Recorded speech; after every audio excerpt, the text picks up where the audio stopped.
Good morning. It's Tuesday. We are live. It's so good to see you for, Coffee and Cursey Words live here on the YouTubes.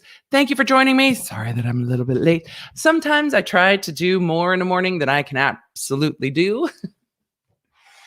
And this morning, it took me a little longer to get coffee for the Coffee and Cursey Words. I really wanted Starbucks this morning. I was very excited about it. And then I ended up running later than I wanted to be running. I've got my new Law Nerds Unite merch on from our Pride line from this month. It shipped super fast. I'm super excited. I love our rainbow heart. I've got some new adornments in the background. Let me know what you guys see. Yes, there's new stuff here, but I hid some other new stuff around. We have lots to talk about today, so I'm just going to get right into it, and then we're going to just hit the quick topics, and I will give warnings as needed as we go through them. And then we're really going to dive a little bit more into the updated complaint in the Hayley Paige case at the end. So two quick updates and touch-ins, and then the Hayley Paige case, and then some questions, and then I'm going to bounce because my parents are in town and we have some stuff to do. It's going to be that week. It's the first week of summer here for us. My kids are out of school, so yay! That's what we're doing. So let's just get started. Hey there. If we haven't met yet, I'm Emily D. Baker, the badass lawyer and everyone's favorite legal commentator.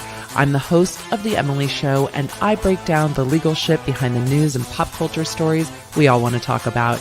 I have been a licensed attorney for over 15 years, but this is not legal advice. I should warn you, I'm a big fan of the Cursey words. This channel is where the law nerds unite to talk about facts, not fuckery.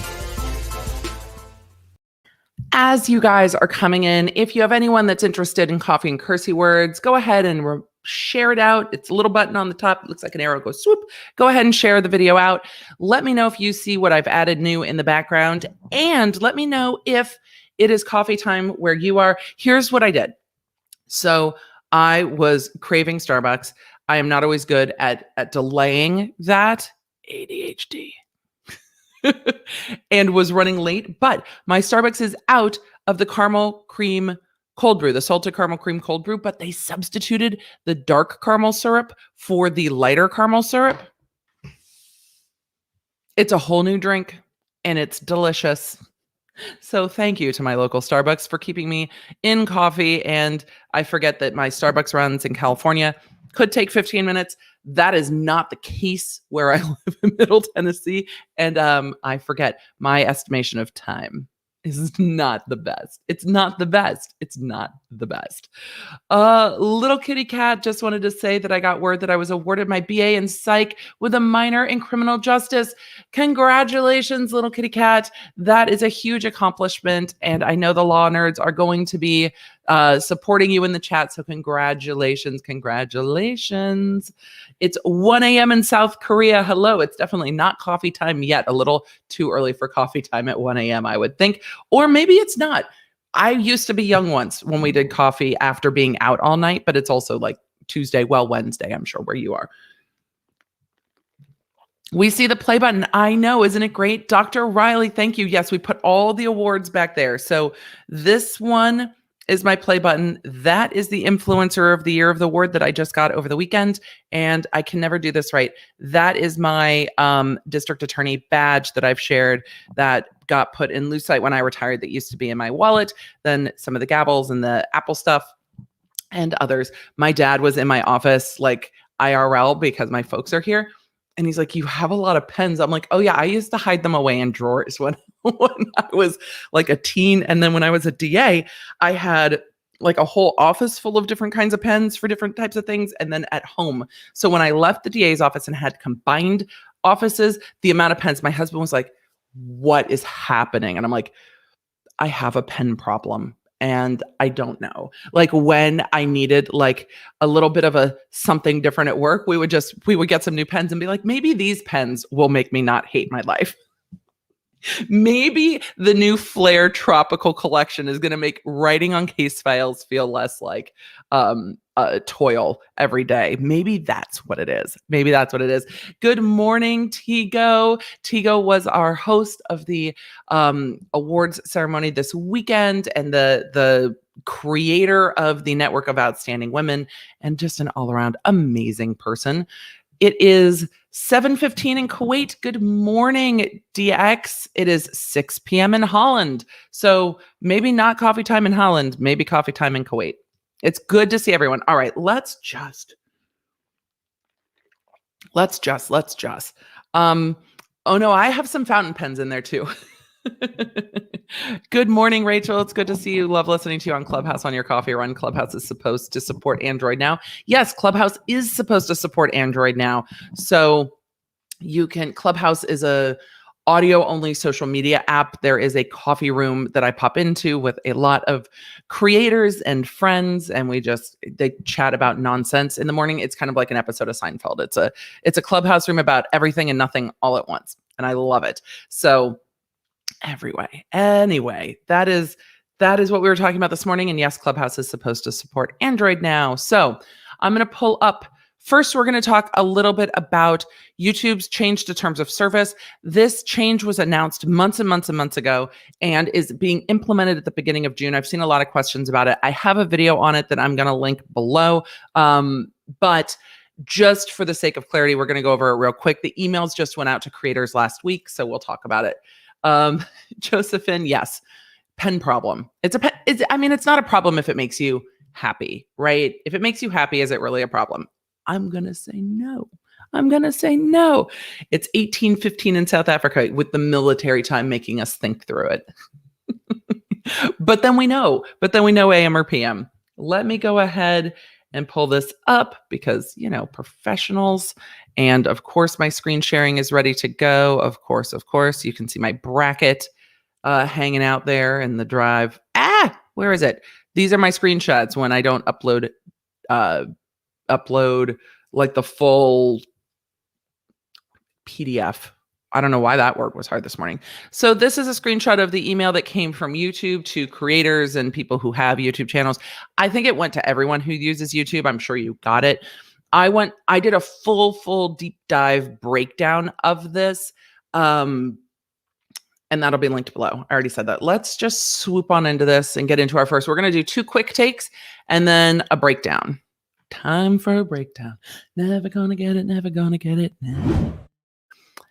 YouTube is updating their terms of service going into effect June 1st, 2021.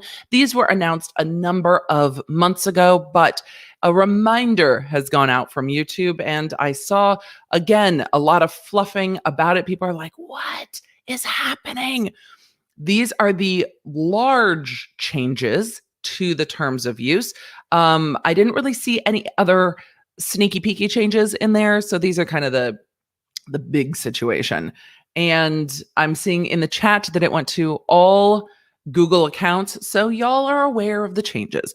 Here's a summary. Facial recognition restrictions. The terms of service already state that you cannot collect any information that might identify a person without their permission. While this has always included facial recognition information, the new terms make that explicitly clear. So it breaks down more what you are allowed to do with regard to facial recognition. I don't know if this is a privacy issue, if this is a potential people skimming videos on YouTube to try to collect data about not just creators, but mostly creators because they're the ones that are putting up videos, but about the overall of creators. I'm not quite sure what nefarious end they are seeing with the facial recognition or people overlaying facial recognition software on YouTube. And I'm very curious about how that's playing out on the back end of YouTube. And then collecting information to identify a person. I also wonder, is this including YouTubers who don't use their name? Not just a faceless YouTuber, but a YouTuber that goes under a pen name or a pseudonym, not using facial recognition to try to identify them like IRL or in real life is what IRL stands for. It annoyed me so much, this galloping Emily Tangent in the book Ready Player 2. Now, Ready Player 2 is read by Will Wheaton. I really liked Ready Player 1. I enjoyed Ready Player 2. I liked Ready Player 1 better, but that's a thing. When he reads the book for Audible, he does not say IRL. He says Earl, like Earl. And I'm like, no, it's not a word. Like IRL is not a word. It's IRL. It's in real life. It just cracks me up that in every part of the book where it says IRL, he's like Earl. And I'm like, no, that's not what it is. Made me crazy. All right, YouTube's right to monetize is point number 2, and there's a pretty big breakdown of this within the actual terms of service. YouTube has the right to monetize all content on the platform, and ads may appear on videos from channels not in the YouTube Partner Program. The YouTube Partner Program, for those of you that are not content creators, no shade, it is not everyone. Not everyone wants to do this thing that I love to do, and that is totally fine. The YouTube Partner Program is the paid program where you can get advertising, dollar bills, y'all, on your videos. Not all channels are monetized. Your channel has to meet certain thresholds before it will be monetized, and even then, channels can be demonetized, videos can be demonetized, et cetera, et cetera. So right now, you have to have 4,000 watch hours and 1,000 subscribers in a 12-month period of time. And depending on the type of channel, that can take some time to build within that 1-year period.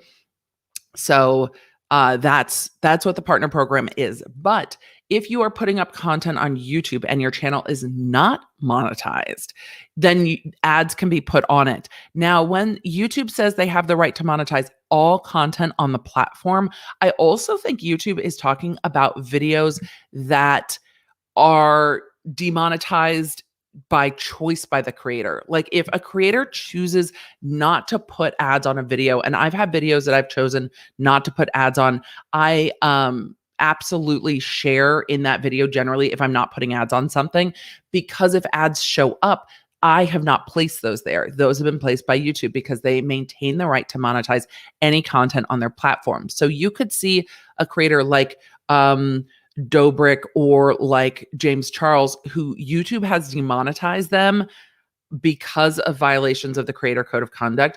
But in theory, you could still see ads that YouTube placed. Now, if YouTube has gone ahead and demonetized a creator, I would think it's because they are saying, hey, advertisers might not be stoked that this ad is showing up on this content, given that this person is embroiled in scandal. So we're not going to serve ads, but YouTube has the right to do so, and the right to do so even if the creator is not getting any of that ad revenue. And that's where there was a lot of, I don't want to say emotions, but I saw a lot of frustration when this originally was announced, but also I get it. This is a platform that is connected to a company whose primary goal is to make money. And so they are going to monetize. That is their right. I couldn't host videos on YouTube or on another platform like YouTube with this reach for free. So we'll see what happens. But they have the right to place ads anywhere they want to place ads. And that's a very interesting change to their program, change to try to keep revenue coming into YouTube. I only can imagine how expensive YouTube is to operate. However, the amount of information they get from YouTube and the ads that are placed on YouTube is a substantial benefit to them, because they get so much information from creators, from watch histories, from watch habits. They just they just get so much information. I don't know where the balance is between how much they need to actually add these ads, or if it's just getting harder and harder to figure out what content can be advertised and what can't. So I would love to hear YouTube talk about this. I have not heard anyone from YouTube talk about this change, but I'd love to know more about that and why the choice. The next part that had some some raising eyebrows, but actually just has to happen because rules and laws, is the royalty payments and tax withholding. Creators entitled to revenue payments, such payments will be treated as royalties from a U.S. tax perspective, and Google will withhold taxes where required by law. And that can be with regard to international creators as well, that they might have taxes withheld in the U.S. because they earned revenue within the U.S., so that they could have to pay taxes within the U.S. for revenue generated here. So a Canadian creator could have to pay U.S. taxes here, but then perhaps not in Canada or vice versa, depending on what the international compacts are for those types of taxes. So that is one of the other changes that is coming, is that the categorization of payments from AdSense are royalty payments, which it just helps essentially creators understand where to categorize the money that they're getting from YouTube. So the tax information is something that was needed to be made more clear. I've seen a lot of creators struggle with what to do with their taxes and revenue earned. Not all CPAs and accountants understand what to do with ad revenue, because it's different having ads placed directly and getting a revenue share essentially of ad buys. It's a different way to do it. So those are the big changes. They take place June 1st. I know that I've seen creators discuss, and I've discussed, that videos we have chosen to demonetize still are serving ads. So I don't know if the right to monetize is expanding to channels that are not monetized after June 1st, because I've seen it on channels that are already monetized that chose to demonetize videos for whatever reason, that they didn't want ads on that, and YouTube is placing ads on them. So I think it's the expansion is the thing. And that is the new, kind of the big new updates for YouTube's terms of service that you're going to see more conversation about the closer we get to June 1st. There are definitely those who are unhappy with the fact that YouTube's going to monetize everything on their platform, even if they're not sharing it with creators. But creators can choose to be on the platform or not. And this goes along with the conversations I've had on this channel and others with this balance between private industry and accessibility, and the push-pull of, oh, if you can't be on YouTube, where else do you put this content to reach this big of an audience? But also it costs money on the back end to run and moderate the channel to keep it, or the channel. YouTube's larger than just one channel, Emily. Thank you. To run the platform, to serve the videos, to have a good user experience, to have a good creator experience. There's a lot that goes into it. So for me, I'm kind of like, I see both sides. I see why creators who aren't yet monetized are like, well, if my content's good enough to put ads on, then you could just we could just get a cut. We could just do the thing, Google. And I can also see why Google's like, okay, trying to keep the balance between the two is going to get expensive and hard. So those are kind of my thoughts between the two. We'll see if there's any real big changes. And yeah, we'll see what happens after June 1st. I don't know. Look, I'm not going to see it. I have YouTube Premium, so I don't see ads. So when people are like, this video is monetized with this many ads in it, I'm like, oh, I don't, okay. I wait for other creators to talk about how many ads are placed on things, because I don't see them, because YouTube Premium is a work expense that I'm willing to take all the time. All right, I'm going to give a quick warning. We're going to get into talking about Danny Masterson. There are some big charges that he is facing. He just had a preliminary hearing. I'm not getting into the nature of the charges. The most interesting thing to me is the way the judge is reconciling the delayed reporting and what comes next from a basic criminal law perspective. These are allegations. There will likely be a trial. So when we get into it, I'm not going to get into the nuts and bolts of these very serious SA allegations, but these types of allegations, these types of criminal cases can be very triggering for some. So I will probably talk about this for about 10 minutes. If you're in the replay crew, everything will be timestamped. You are welcome to skip over if you want to. If you are live and you need to move over, or come back in about 10 minutes. That's about how long we're going to be talking about Danny Masterson. So let's get into the Danny Masterson case. Now, if you are like Emily, who's Danny Masterson? Danny Masterson was on that 70s show. I should pull up a picture. He's in my thumbnail. Let me pull up a picture of him without his face mask on. It's not very helpful that all the news reporting have him with his face mask on in court. Like, I get why. He was the curly redheaded kid on that 70s show. I completely forget his character's name on that 70s show. I'm sure the chat will remind everyone. Hyde. Thank you, chat. Thank you, chat. Thank you, Ashley. I appreciate it. So here's kind of the breakdown of what's going on with this. He has multiple forcible RAPE allegations. That's still going to get demonetized. It just is. That he is going to be standing trial for. The reason that this was a push-pull is because there was some substantial delayed reporting in this case. The judge found that the reason that the victims did not report this more contemporaneously in time is because of their connections to Scientology. So Scientology is going to play into this trial pretty heavily because it plays into the way that the victims behaved. And in a case like this, with charges like this, unfortunately, victim behavior always comes up. It always comes up. Well, they didn't say this then, and they didn't say this now, and they said this they gave this report to Scientology. They gave this report to the police. They didn't do this. Scientology is going to come up in this case because it helps explain the victim's behavior that the defense is attacking. The defense is saying that these three women have coordinated together to try to take down both Danny Masterson and the church. And that is kind of the defense position of the thing, that this is a big takedown. The DA on this case, Reinhold Mueller, is someone that I haven't seen. I don't know how long it's been since I've seen Reinhold. I haven't seen Reinhold in years. Is a great DA, someone who has been in the office, probably over 16 years. Has it been 16 years at this point, y'all? Oh my God. When I was a DA for over 10 years, my brain stopped counting them. But now when I'm looking at the fact that it's 2021, I'm like, oh my God, that would have been like 16 years. So there's a lot that's going to come up with this. The thing that's also particularly interesting is the social media aspect of this.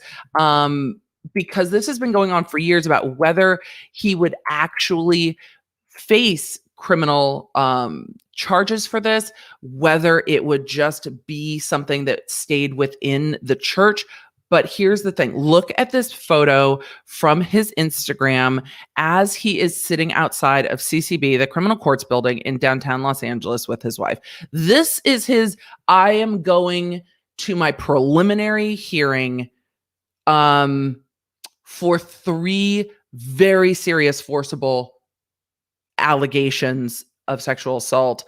I am tagging myself at the courthouse. Had the most beautiful Uber driver drop me off at school today. Are you fucking kidding me?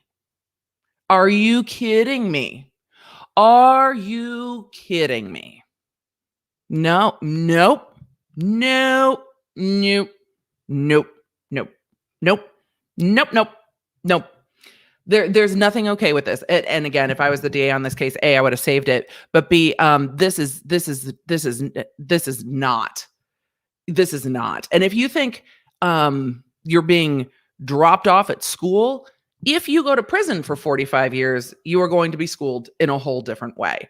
This is just. So there have been quite a lot of articles reporting on this case, reporting on the victims of this case, reporting on how Scientology kind of forced these women to stay silent, and the push-pull within, I hate to say church, but the push-pull within the church of, if you call the police on another member of the church, it is literally like a high crime within the church. So there's this societal pressure of being in the church, being out of the church. We saw this push-pull within Housewives of Salt Lake City too, of leaving the Mormon church, of it's not just a religion, it's a religion and a culture and a peer group.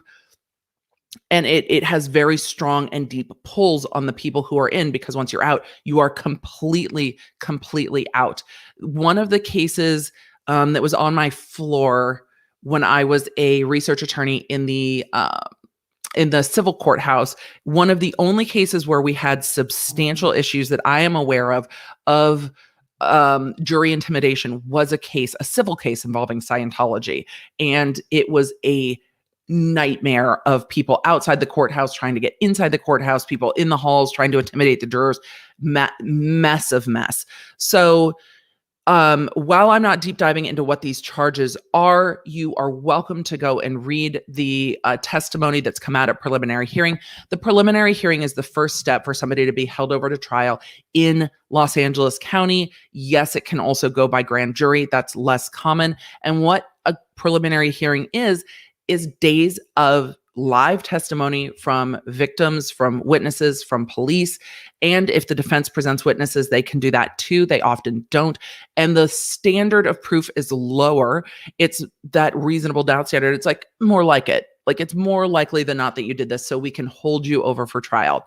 He is still out of custody. He's turned over his passport. He's on a $3.3 million a bond, or $3.3 million of bail, and will be held over for trial. They said that the next hearing is his arraignment, where he will come in and have the charges formally read. He has been held over for trial. This will probably be set for trial sometime in the end of 2022 at this point, and there will be time leading up to it.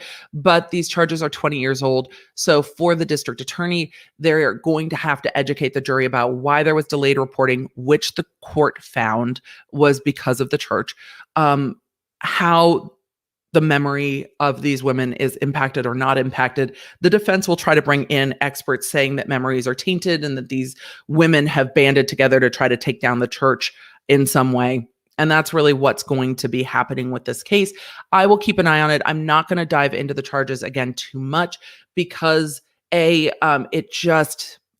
victims are coming forward to try to get justice for themselves, but also circuses around cases like this just make me really uncomfortable. And we will get into it as this comes to trial, because the delayed reporting in this, and the reason for the delayed reporting, is an aspect of it that's going to be very interesting, of how a jury deals with it and how a court deals with it. I think that a jury will be much more understanding now than they would have been 10 years ago. I think there's more awareness of Scientology. I think there's more awareness of strong religious groups that also are your social group, also are your culture, that really put this kind of external pressure on people, that makes leaving and reporting and acting against an institution, that's what we're going to call it, an institution, not a religion, acting against the institution, very, very difficult for people. And so that is really what we're going to see in this case. And it'll be interesting to see how it plays out. But in all of it, it was the Instagram photo for me. It was my wife's dropping me off at school. No, these are very serious allegations that carry a substantial amount of time, that have, 3 women testifying over days in court in the middle of a pandemic. I can't with this. I can't with the smugness. I cannot. And so that's what's going on with this case. That's why Scientology is going to come up very heavily in this case. And I'm sure they will be bringing experts and people who have left the institution to talk about the rules behind the scenes, and allow the victims to explain the rules behind the scenes as to why they didn't report 20 years ago. Also, you're going to have to take into account celebrity. These actions happened at the height of popularity of that 70s show. These happened 20 years ago, when victims were not listened to in the same way that they are today by any means, especially when talking about men in Hollywood. So we have, these interesting factors at play interesting in how they will play with a criminal case. Unfortunate, because none of this should ever happen to anyone. But you've got the fame and celebrity angle of this 20 years ago. You've got Hollywood's Me Too that has now kind of permeated the mind of society and potential jurors. And you have this institution that is very influential over the members and makes it very hard to leave. And you have all of those things playing together, and it will be very interesting to teach a jury about those influences, about celebrity, about institutional influence, and going from there. So we will see. We will see what happens. This will probably not get to trial for another year. Of course, there could always be a plea arrangement. Now that the women have testified, there might be some impetus for the defense to plead, but they are maintaining his innocence, and so they might go to trial and see that hope that a jury will believe that these women are banding together to take down Danny Masterson, versus these women found each other through shared trauma and a shared experience with a shared person who did the things that they are alleging.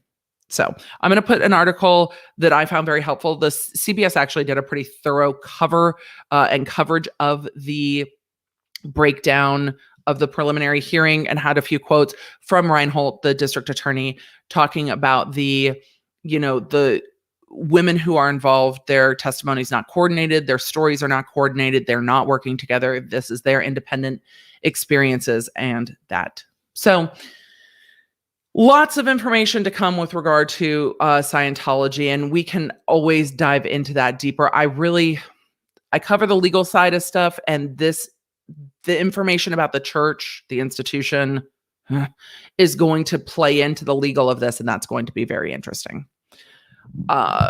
Pink Piggy, I pulled this up to answer before we get to our next topic, because the statute of limitations in California is different than in other places, and there are some extended statutes now that allow for some delayed reportings. So this it really depends on a lot of factors, where we're talking about, when we're talking about, and the age of the victim can play into this too, based on the reporting and things like that. So there can be extended statute of limitations in some circumstances and in some states, and that is a change in California that has extended the statute of limitations quite substantially to allow for delayed reporting. So that is what it is. All right, we are going to move into the new Hayley Paige complaint.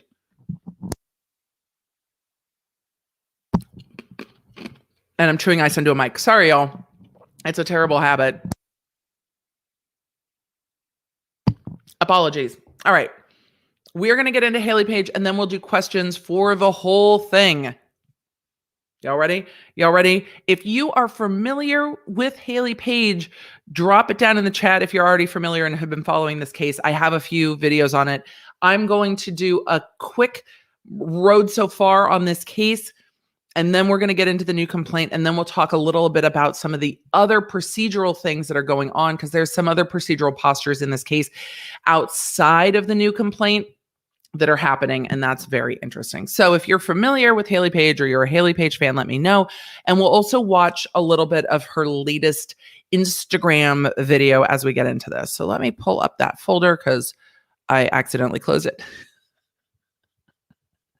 Because I do that, because that happens all the time. And we will get into this new complaint. Where is it? Where is my amended complaint? Docket number 139 for the first amended complaint. So let's do a road so far real quick. And I'm going to swoop it so we can timestamp it.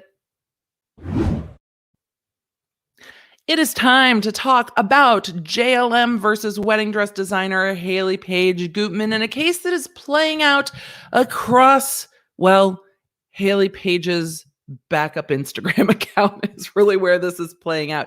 She has now done 5 Instagram videos about this case. JLM has released, to my knowledge at this point, one statement on their Instagram account. But essentially, this case is over the wedding dress company JLM Couture that carried the Hayley Paige line of dresses. JLM's argument seems to be, we built you. And Hayley Paige's argument in this is, but that's my name. Boo. So what are they fighting over really? Well, Hayley Paige, in her employment contract with JLM Couture, sold the rights to her name, her given name, her birth name, her personal brand name.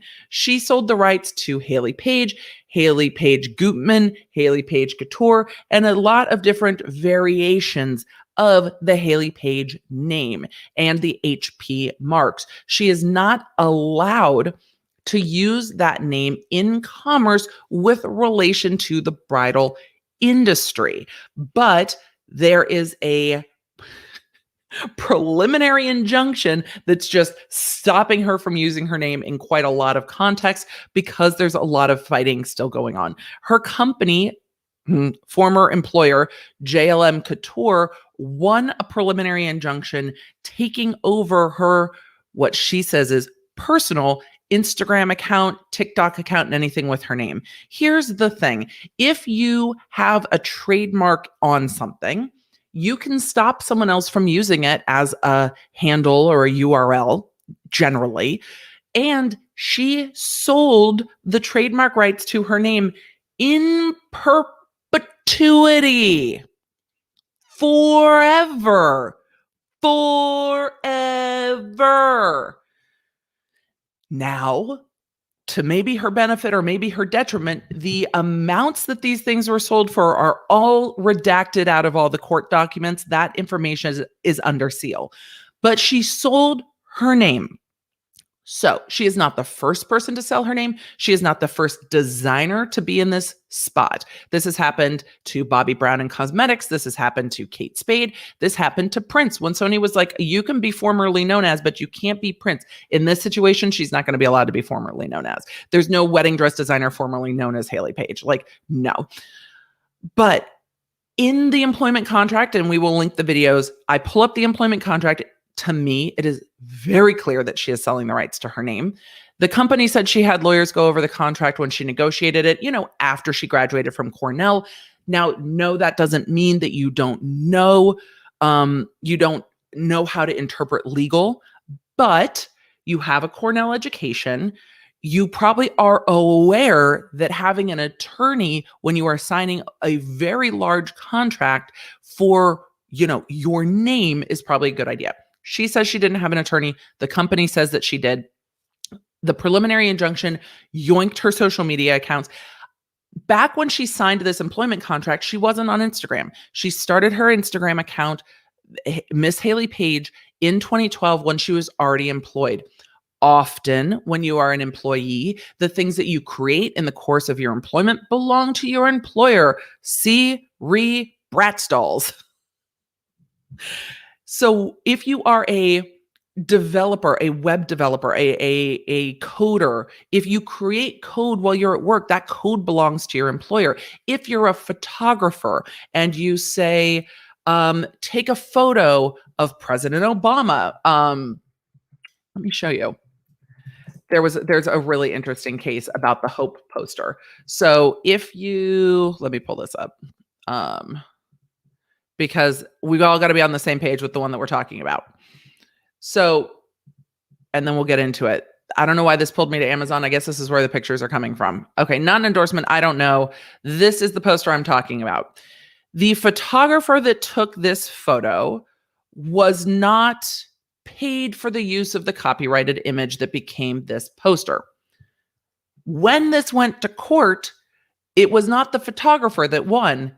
It was his employer at the time, Getty, because he was working for Getty on assignment when he took that photo. And then the photo got used by the campaign without copyright permission. And Getty won the lawsuit against the campaign. So not the photographer who took the photo, their employer. And that is what happens when you are employed. Your employer has the rights to the things that you generally create in the line of your employment. So That is what's going on here. They are arguing that Hayley Paige created the Instagram account under the name that they were trademarking Miss Hayley Paige, because Miss Hayley Paige is also trademarked, that she created this Instagram account and it was created with the brand, and it was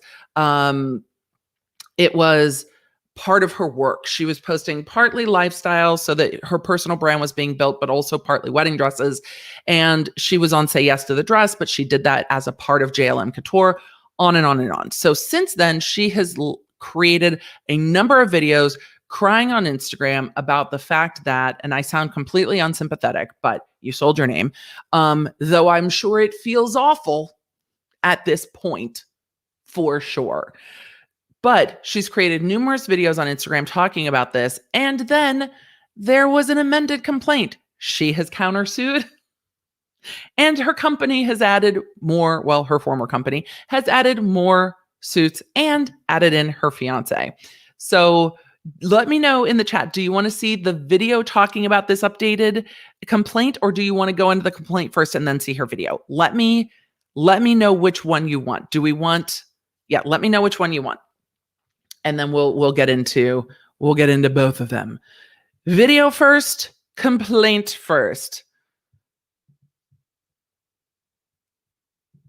Video first, go to complaint. Yes. Complaint, updated complaint. All right, complaint first. Complaint first is winning. Complaint, look at all you got. Video. Oh, video's catching up. Video, complaint, video's catching up. All right. I think video's winning, guys. We're going to go with this video first. It's short. Oh, video. All right. Video short. We're going to go for the video first. Let me pull up her IGTV. I'll show you how many videos she's made on this, and I will make sure that we have the sound pulled up, and I will give a little commentary, of course, while we go over this video, the most recent video. And again, this is probably tremendously stressful for her. I imagine when she signed this contract, Emily speculation, that she had no idea that you could make hundreds of thousands, millions of dollars on social media as a personal brand. I don't think this was an option that she foresaw, but that doesn't undo the fact that you sold it. My analogy on this is it's like buying a house. You've bought a house from somebody and you're like, hey, I love my house. And then you go and put a pool in the back, you remodel, you redo the paint, you make it yours. You make it your house. You live in it. It's your vibe. You've updated it. And then the original owner comes back and is like, I love what you've done to the place. I didn't mean to sell it. Can I have that back now? No, you can't have it fucking back. I built this bitch.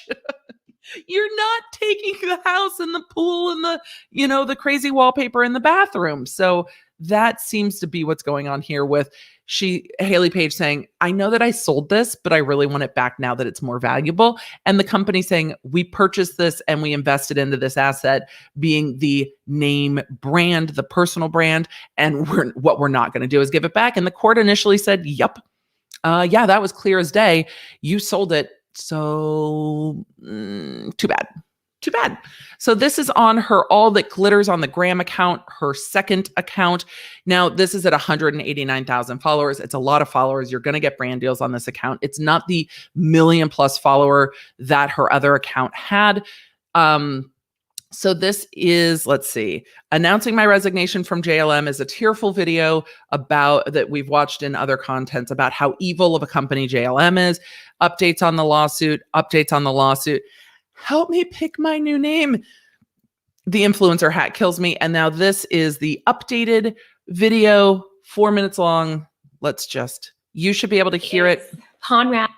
Let's pull this up bigger. My third anniversary. It's the third anniversary of when they met.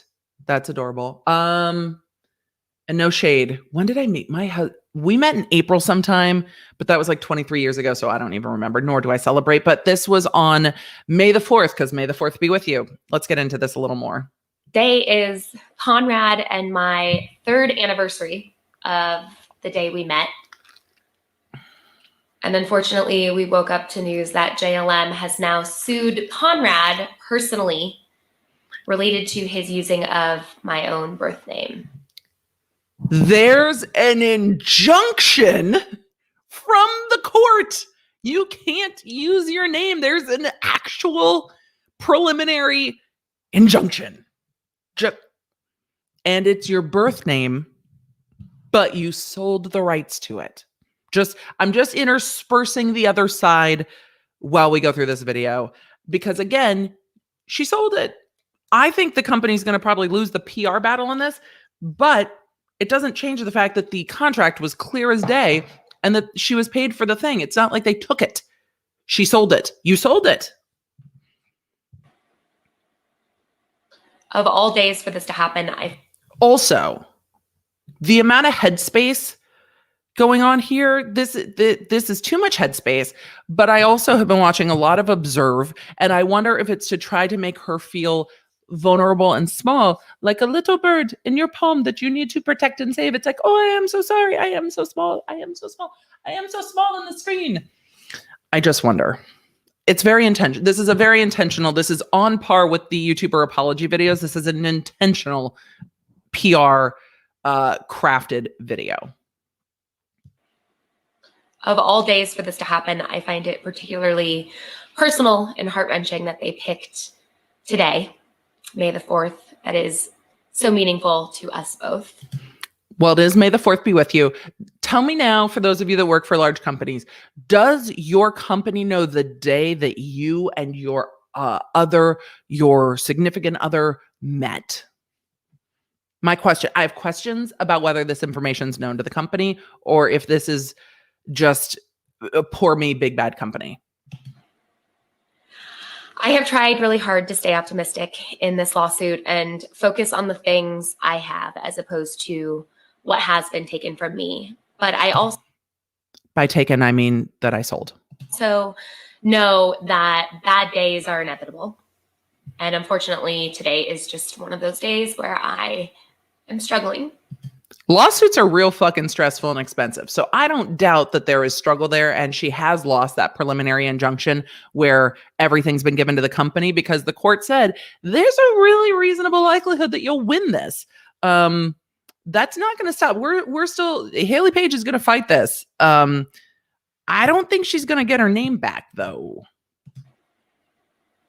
And I was hesitant to do another video like this because I'm being sued by defamation. Because I'm being sued by the company for defamation over these videos. I don't like sharing and wearing negative news. But I also feel like your support has encouraged me to be brave in addressing this stuff head on. Listen to your lawyers when deciding how brave to be in addressing this head on, because there are now defamation causes of action. And to keep showing up. So over the past 9 years of running my original Instagram account as a personal account, I have had...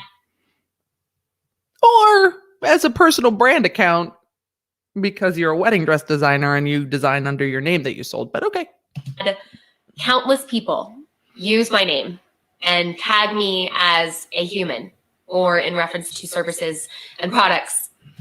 It's very interesting to me that she's differentiating herself from being a wedding dress designer as being like, no, this was not a business account. This was just my funsies account. But all the pictures were attached to the complaint and it was a personal brand account with designs, with brand deals. The brand deals on the account were sold by JLM. It's a hard argument for me. I empathize, but legally she's not right. 9 years of being called by my name and being referred to as a human being by bridal stores, brides, photographers. People can still call you by your name. Yes, it was a little Nas X reference. However, just not in connection to commerce is the thing. You can still be your name. Somebody can still call you on the phone and be like, hey, Hayley, how's it going? What you can't do is go and sell products under the name Hayley Paige or do sponsored posts under the name Hayley Paige because the handles were included in the trademark. Family, friends, companies, memes, posts. And is JLM planning to come after all these people for trademark infringement? Only if they're selling something under the name. And if they're selling something under the name, then yeah, they'll probably go after them for trademark infringement. But saying your name, we're not Voldemort. You can say the name Hayley Paige.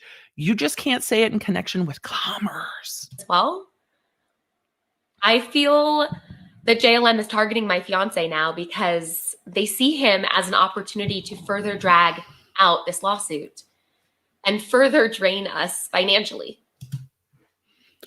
Or he used your name in commerce after there was an injunction.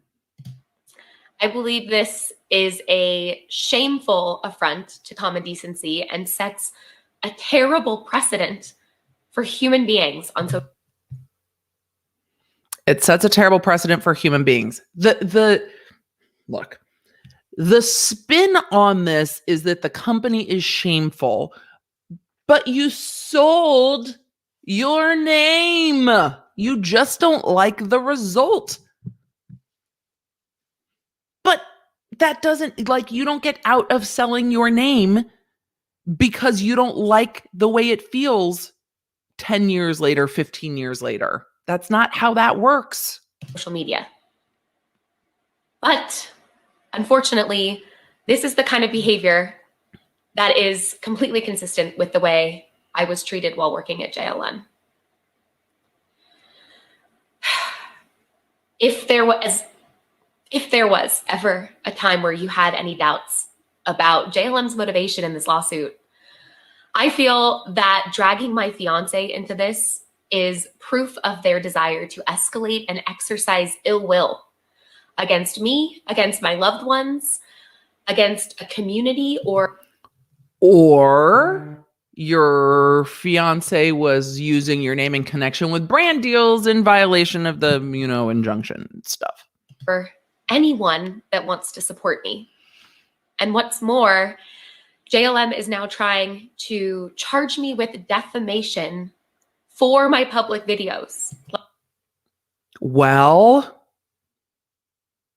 like the one you're watching right now, that I have created to keep you informed and up to date on this lawsuit. Well, are we just informing, or are we also saying that they are an evil, bad company that is malicious, that is going after you with ill will, that has done you wrong? I mean, there are some pretty strong statements in some of these videos. With just informative details. No, negative, Ghostwriter, negative. There is a lot more than informative details in this. Hey, we lost the preliminary injunction. We're going to keep fighting it. Next court date is this. We remain optimistic. I can't use my name in commerce right now. I'm working on something new. I'll be back. I want to keep you in the loop. That's different than this company is maliciously trying to steal my identity and my birth name. There are differences between facts and fuckery. This has been my only legal outlet to let people know what has happened. And I will not be scared into staying quiet. In fact, with every single attempt. Listen to your lawyers. Maybe craft a statement. Or you're already being sued for defamation. So, I mean, whatever. Go off, queen. JLM makes to muzzle me or drag down my loved ones and supporters. There's a preliminary injunction about what you can and can't do. Oh, there's not a gag order, but it's going to cost you money if you keep digging this hole. It only ignites greater purpose and meaning in my life.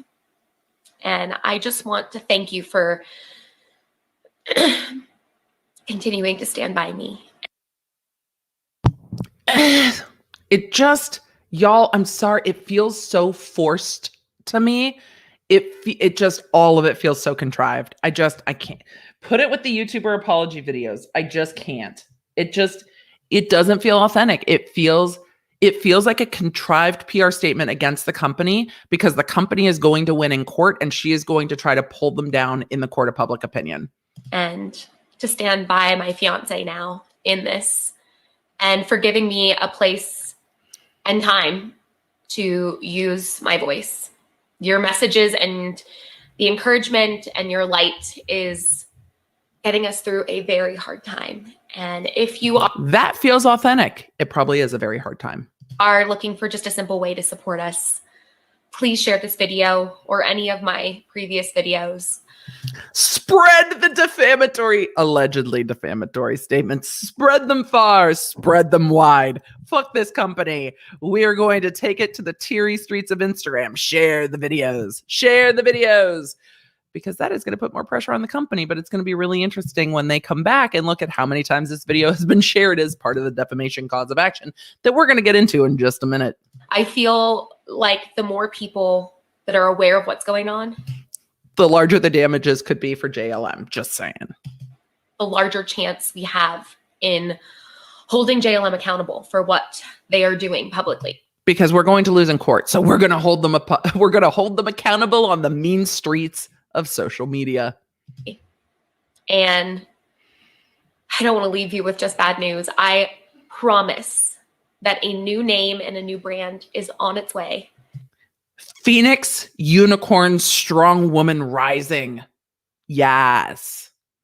That's my vote for new name. And there have been some pretty aggressive attempts to distract me from building a brighter future and a better sandcastle. But I don't know what the sandcastle thing is because I was unaware of who Hayley Paige was before this because I got married a fuck long time ago and am not very tuned into the bridal space because I am old. But that's just playing out in court. So I will not allow pettiness and injustice outrun my dreams. Pettiness and injustice. Just look, you sold it. You regret it. And at the end of the day, you are connecting the word injustice to your Instagram account that's under a name that's trademarked by a company. I need a little perspective here because at the end of the day, they are not fighting for her name. Her name is trademarked by JLM. That's not what they are fighting about. They are fighting over the Instagram account at the heart of this whole thing. Injustice feels a little strong to me. So thank you for letting me share this update with you. Oh, well, you're welcome. And I promise to keep you posted. Mm-hmm. There's somebody behind the camera. There's somebody behind the camera. We don't need to see you getting up and walking away. It's so contrived. It's like Jeffree Star trying to be like, look, I'm putting down the camera. I don't even know how to do that. It's just me here in this room. She has taken notes from all of the YouTube apology greats. So let's just take a look at this complaint here and look at the defamation where it lives in the complaint as I pull this up. Kristen Sawyer, I think Sawyer, hopefully. I have seen this so many times with old classmates. I was a photography major, had a close friend lose his complete portfolio to an old employer. Makes it really hard to get a new job. Yes. You have to be mindful if you are a creative for sure. Let's get into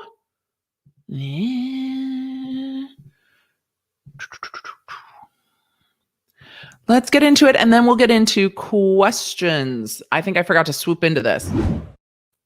The complaint, the receipts, Whitney.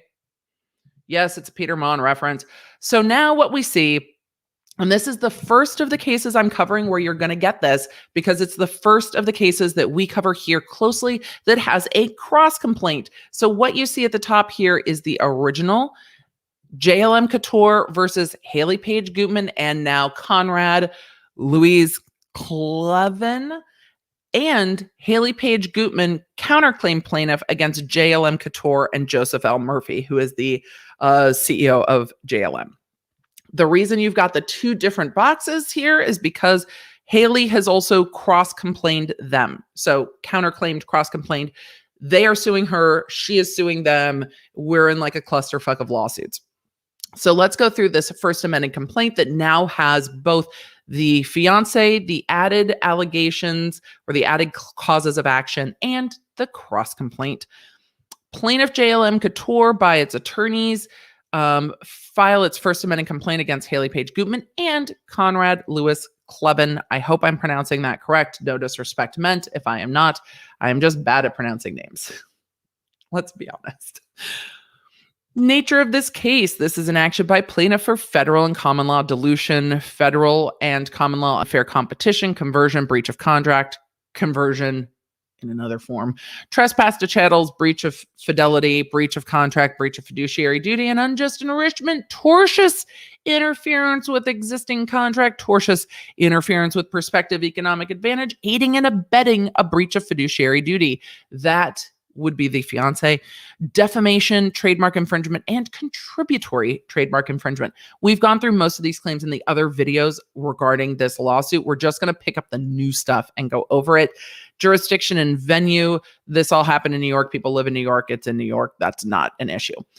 Factual background. Remember, this is written by JLM's attorneys, so this is going to be written in the light, argumentative, and most favorable to JLM.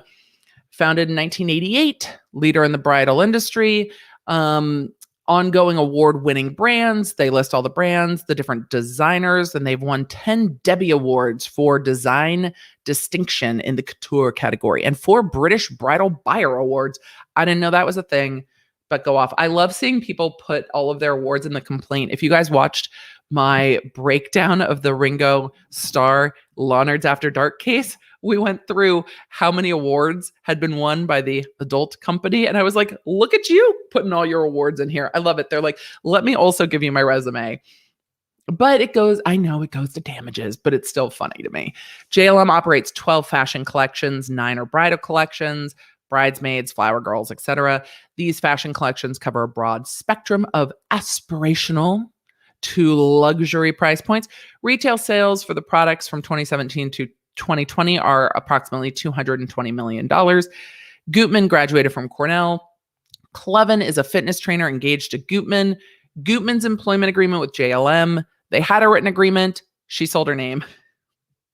Pursuant to Section 1 of the employment agreement, the term expired on August 1st, 2016, unless it was terminated sooner or unless JLM exercised its option to extend the term of the employer agreement for an additional year or for an additional 5 years. Here's the thing. JLM had an option to extend, not Hayley Paige. We saw this in the recording contracts with Kanye West, and we see this in other types of creative industries. The company has the right to extend, not the creative. I don't love this clause in contracts. If you are a creative, you don't love this clause either. Why? Because at the end of your agreement, you can be done and they can be like, but you're not done though. Back to work. We can extend for 5 years, even if you don't want to. Kanye West contract got force extended. This contract got force extended. There was not an agreement to extend. It was, we're exercising our option.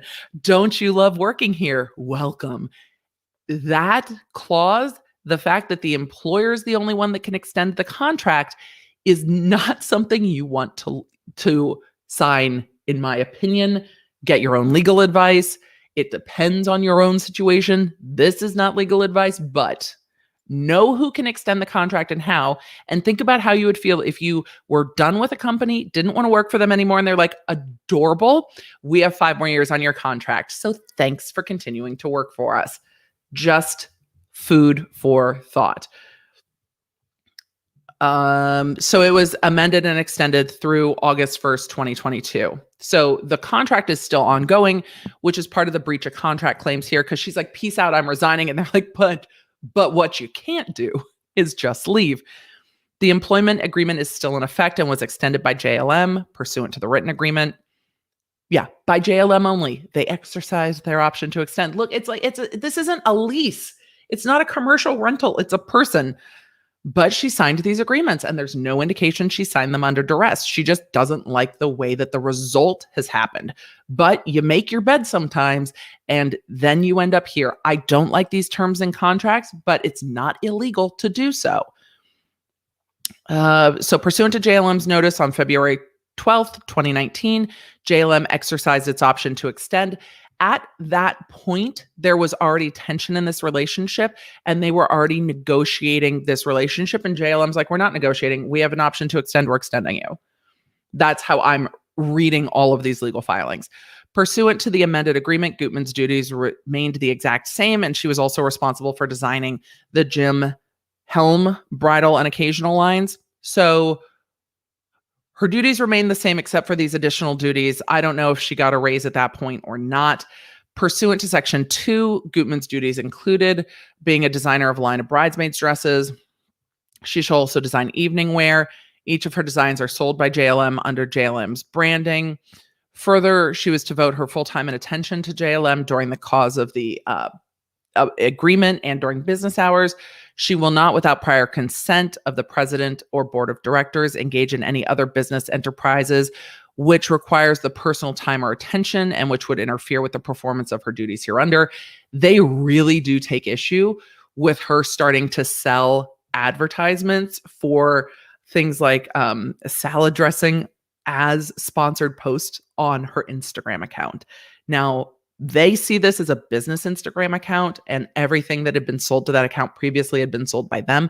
And then she started doing other sponsorships, and the brand is like, but we didn't sign it. This is our brand account under you, one of our brand designers. You can't just have like choice dressing selling sponsorships onto this Instagram account. This is our business. You can't just bring another business in here and start selling their shit, essentially.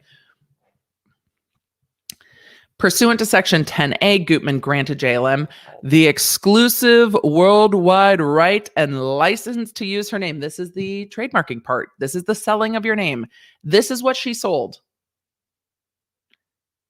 Hayley Paige, Hayley Paige Gutman, Hayley Gutman, Hayley Paige, or any derivative thereof in connection with the design, manufacture, marketing, and or sale of bridal clothing, bridal accessories, and related bridal and wedding items, including all goodwill associated therewith. Now, with the preliminary injunction, it has stopped all commercial activity until this is sorted out because there is fighting over it. Pursuant to 10B, Gutman irrevocably sold. Like, you can't get it back. It's irrevocable. Sold, assigned, and transferred all right, title, and interest to JLM that now exists or may exist during the term or any extensions for a period of 2 years thereafter to register her name or derivatives. And then once it's registered, they own the exclusive right. If they chose not to trademark it, it would have expired after 2 years after the end of her last contract. The trademarks shall in perpetuity be the exclusive property of JLM. If we register all this shit as trademarks, we own it forever. We've hammered away on that. For good and valuable consideration, they paid her, they bought it. We've gone over the employment agreement. Let's get to exclusive rights of the designer's name. Shortly after the extension of the employment agreement, JLM began using the designer's name as provided in the employment agreement to sell and advertise clothing and apparel designed by her.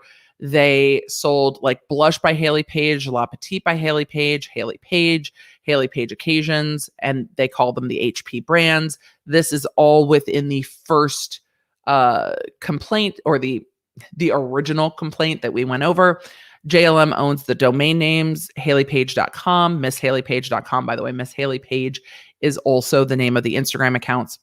They're saying that they also own the Miss Hayley Paige Instagram account, Facebook, Twitter, Pinterest accounts. JLM's use of social media is an integral part of its advertising strategy, in which it creates name recognitions for advertisers and advertises each of its brands. We have gone through all of this in the previous breakdown of the agreement. For example, with respect to the Hayley Paige brand alone, JLM has expended approximately $4 million on advertising since 2012. So this is part of the argument that they helped build this account because they are advertising to her. And as awareness of her grows, the social media accounts grow and her profile grows, and they're growing her profile because she's a designer for them. So if Hayley Paige grows as a name brand designer and as a name and a recognized name, more people want the dresses. So we grow her and her personal brand to grow the dresses, to grow desire for the dresses. And the Instagram account is part of that because it's aspirational. This is all in the original complaint as well. This is also covered in the breakdown of the preliminary injunction by me. They're talking about her original performance. They're talking about the fact that up until recently, this went very well, and that it was agreed and understood by Gutman at the time that the main IG account and Pinterest account were created, that the main IG account, that's the Miss Hayley Paige one, and Pinterest account were owned by JLM. And they're going through that back and forth. But now there's a preliminary injunction, and this is what the lawsuit's over. Let's get to the stuff about Conrad. This is JLM's continued investment. They've put so much money into it. I built you, bitch, is essentially what all of these arguments are. Gutman's infringing acts, despite the success of the HP brands and in stark contrast to the prior cooperation and collaboration with Gutman. In November 2019, Gutman began to take steps not only to assert control over JLM's property, the Instagram account, but Gutman took steps that resulted in damage to JLM's business and intellectual property rights. Issues began in November 2019 when Gutman created a TikTok account under Miss Hayley Paige. TikTok is ending this for it was the TikTok for me, says JLM, and subsequently posted videos that did not properly represent the HP brand. So this, when we get to the Dave Ramsey lawsuits, this is part of the, your behavior on this TikTok account is not representative of our brand identity for you. So even though you are a human, you are a representative of the brand because you are inextricably linked with the JLM Couture brand. So you can't just wild out on TikTok and do whatever you want because you have this responsibility to maintain the brand. And this is not uncommon in employment relationships, even in not an employment relationship. I am not employed by YouTube or Google. I am on this platform, but there's a creator code of conduct. And we've seen other creators for off-platform behavior be like, yoink, we're demonetizing you because it's not a good look. That is what JLM is saying about the TikTok. The TikTok was not it for us. I think they also took control of the TikTok. And then she changed the biography section of the main IG account to read personal and creative account. So trying to distance it from being a work account, though JLM is arguing it's a work account. In June 2020, during discussions between Joe Murphy of JLM and Gutman informed JLM it was her position that the IG account was her personal account. Right. Somewhere in there, she realized how much money she could get for a post. Gutman's position regarding the ownership of the account was not only new, but Gutman at all times previously mentioned that she understood that the main IG account was JLM's property and had acted accordingly. They had the logins for it. Her employer had the passwords for this account, and then she changed them, and the employer was like, whoa. You can't just lock us out of our work IG. And she's like, but it's mine. My interpretation of it. How many of your employers have the password to your personal IG account? Right. Then she started uploading the sponsored posts. They're talking about the fact that it's over 1 million followers, that she's promoting third-party relationships without authorization. This is in the original complaint. This is more flushed out in this complaint than the original complaint that we broke down, but it's also broken down in the preliminary injunction pretty thoroughly. Gutman's further breaches of her obligations to JLM and her campaign to interfere with and intentionally harm JLM's business. This is the new shit. On December 16th, 2020, the court granted plaintiffs temporary restraining order, directing Gutman to turn over control of the IG account and other social media accounts, including Pinterest, Twitter, and TikTok. Plaintiff JLM, and prohibiting her from altering or posting to the accounts. She can't post on any of those accounts at all. Specifically, without plaintiff CEO's permission, and breaching the agreement by using designer's name or trademarks to advertise products or services of others. So that was the temporary. It then became a preliminary injunction. On or about December 17th, the day after this court's TRO, Gutman sent JLM a letter that she was resigning. Thereafter, on December 21st, she released a video on her All That Glitters on the Gram, publicly announcing her purported resignation and that she would not be working for JLM. Remember, she is still contracted with them through 2022. So you can't just resign. It's not in your employment contract. By the way, if you're signing an employment contract, one of the things to look for is how you quit. Like, how can you get out? And if you cannot find a way to get out, you need to talk to a lawyer and be like, how do I get out? I would say the same about a prenup. You need to know how you get out if you need to get out. You need to know where the escape chute is on that. Upon information and belief, Gutman's resignation and public announcement that she would not work for JLM constitute a repudiation of her contractual duties under the agreement, including but not limited to her duties under the HOF collaboration agreement, which Gutman signed an inducement letter. Thereafter, and consistent with that repudiation, Gutman failed and refused to continue to provide services. Oh yeah, she's not showing up and still designing, but she's supposed to be. Despite that the agreement is for a specified period of time, which was properly renewed through August 1st, 2022, the collaboration agreement's term is until July 31st, 2021. Gutman's refusal is a breach. Her repudiation constitutes a material breach. She continued and continues to breach. And then, specifically, Gutman and Klevin continue to use the Hayley Paige name to promote their All That Glitters podcast on its website, and upon information belief, profit from such use. So now, because there is this preliminary injunction saying that they cannot use these names in commerce, the podcast where they are showing up under their name becomes a problem. If there are advertisements on the podcast based on this, I'm assuming that there are, but there may not be. Upon information and belief, Gutman and Klevin have authorized the use of the Hayley Paige name to promote the Calgary Bridal Expo online that took place on around February 28th, 2012. Oh, you can't do that.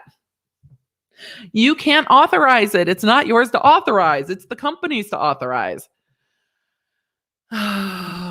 Me.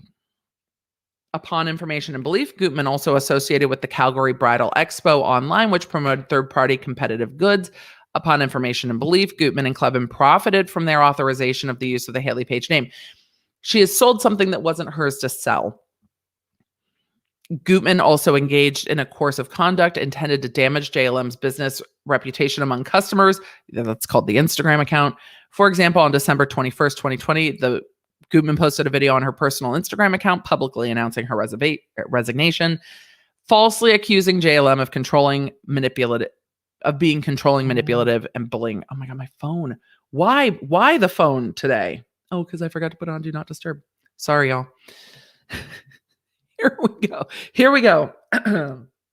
Into more of this.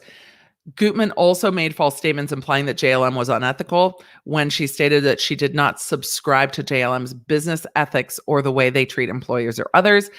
The purpose of Gutman's December 21st, 2020 Instagram video was to intentionally inflict damage on JLM's business, harm its relationships in the bridal community, including its relationships with stores, retailers, customers, and potential customers. Gutman encouraged that anyone who saw the video should share this video so that people knew what was going on behind the scenes. All of those videos, all of them. And there are multiple videos that... Shush. These. 1, 2, 3, 4, 5. So these 5 videos are all about JLM, and all of them have generally the same message that the previous one did. And that's where they're saying she is intentionally trying to damage their reputation by saying that they're, this big, bad, unethical company. On information and belief, Gutman's video went viral and was viewed by millions of people. Oh, let's look. Can we see? Can we see how many? Oh, yeah, we can. Hold on. 2.8 million. 285,000, 230. Nobody picked up the other ones. That one got picked up. So, and a lot of the comments in here were very, very, very empathetic. And I get where the empathy comes from, where people are like, oh my God, it's horrible. You can't use your birth name. Until you read the contract and go, I get why you feel that way. However, what feels legal, what is legal and what feels right to you are two very different things in this case. Upon information and belief, immediately after the first video, JLM began receiving negative backlash on its social media accounts. Oh, they sure fucking did. The comments on the Miss Hayley Paige Instagram account had to be turned off. Do we think they're still turned off? Let's see. I bet they're still turned off. They had to turn them off because they were getting slammed by her fans, if you will. And let's see if they took down her photos, because she had personal photos up in before December. I wonder if they scrubbed the account. It looks like let's go back. It looks like they might have scrubbed this account to just bridal. What date is this? July 16th. Yeah, it looks like they went through and scrubbed all of her stuff off of the account, which they are allowed to do, and she is not, which cannot be thrilling for her because there was a mix of stuff. But let's see if the comments are still turned off.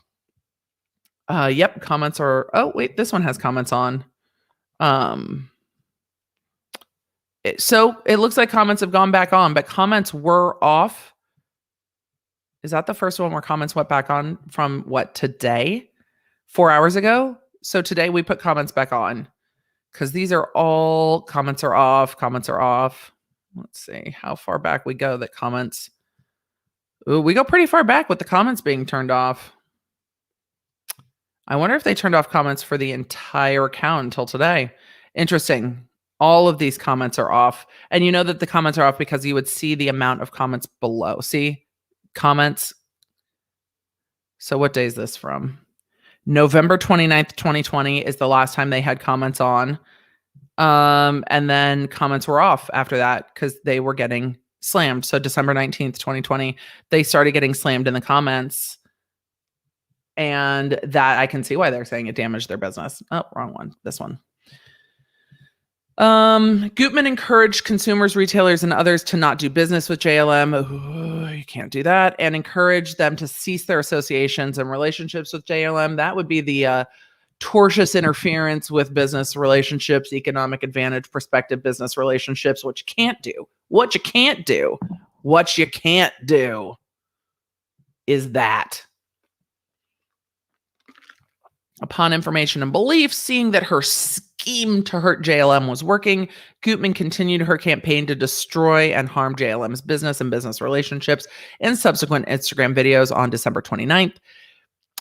They're alleging false statements from the December 29th video, and I break these down in my other videos covering this case. Gutman falsely stated, again, this is written by JLM. These are their allegations against her. Gutman falsely stated that JLM's keeping the Hayley Paige name, which she assigned to JLM, to be morally indefensible. Say it with me, everybody. Legality and morality are not the same thing. There is a big difference between legality and morality. So you might feel that it was wrong that you should be able to sell your name, but you did that though. And the money probably spent, because I'm looking at the house. Money spent.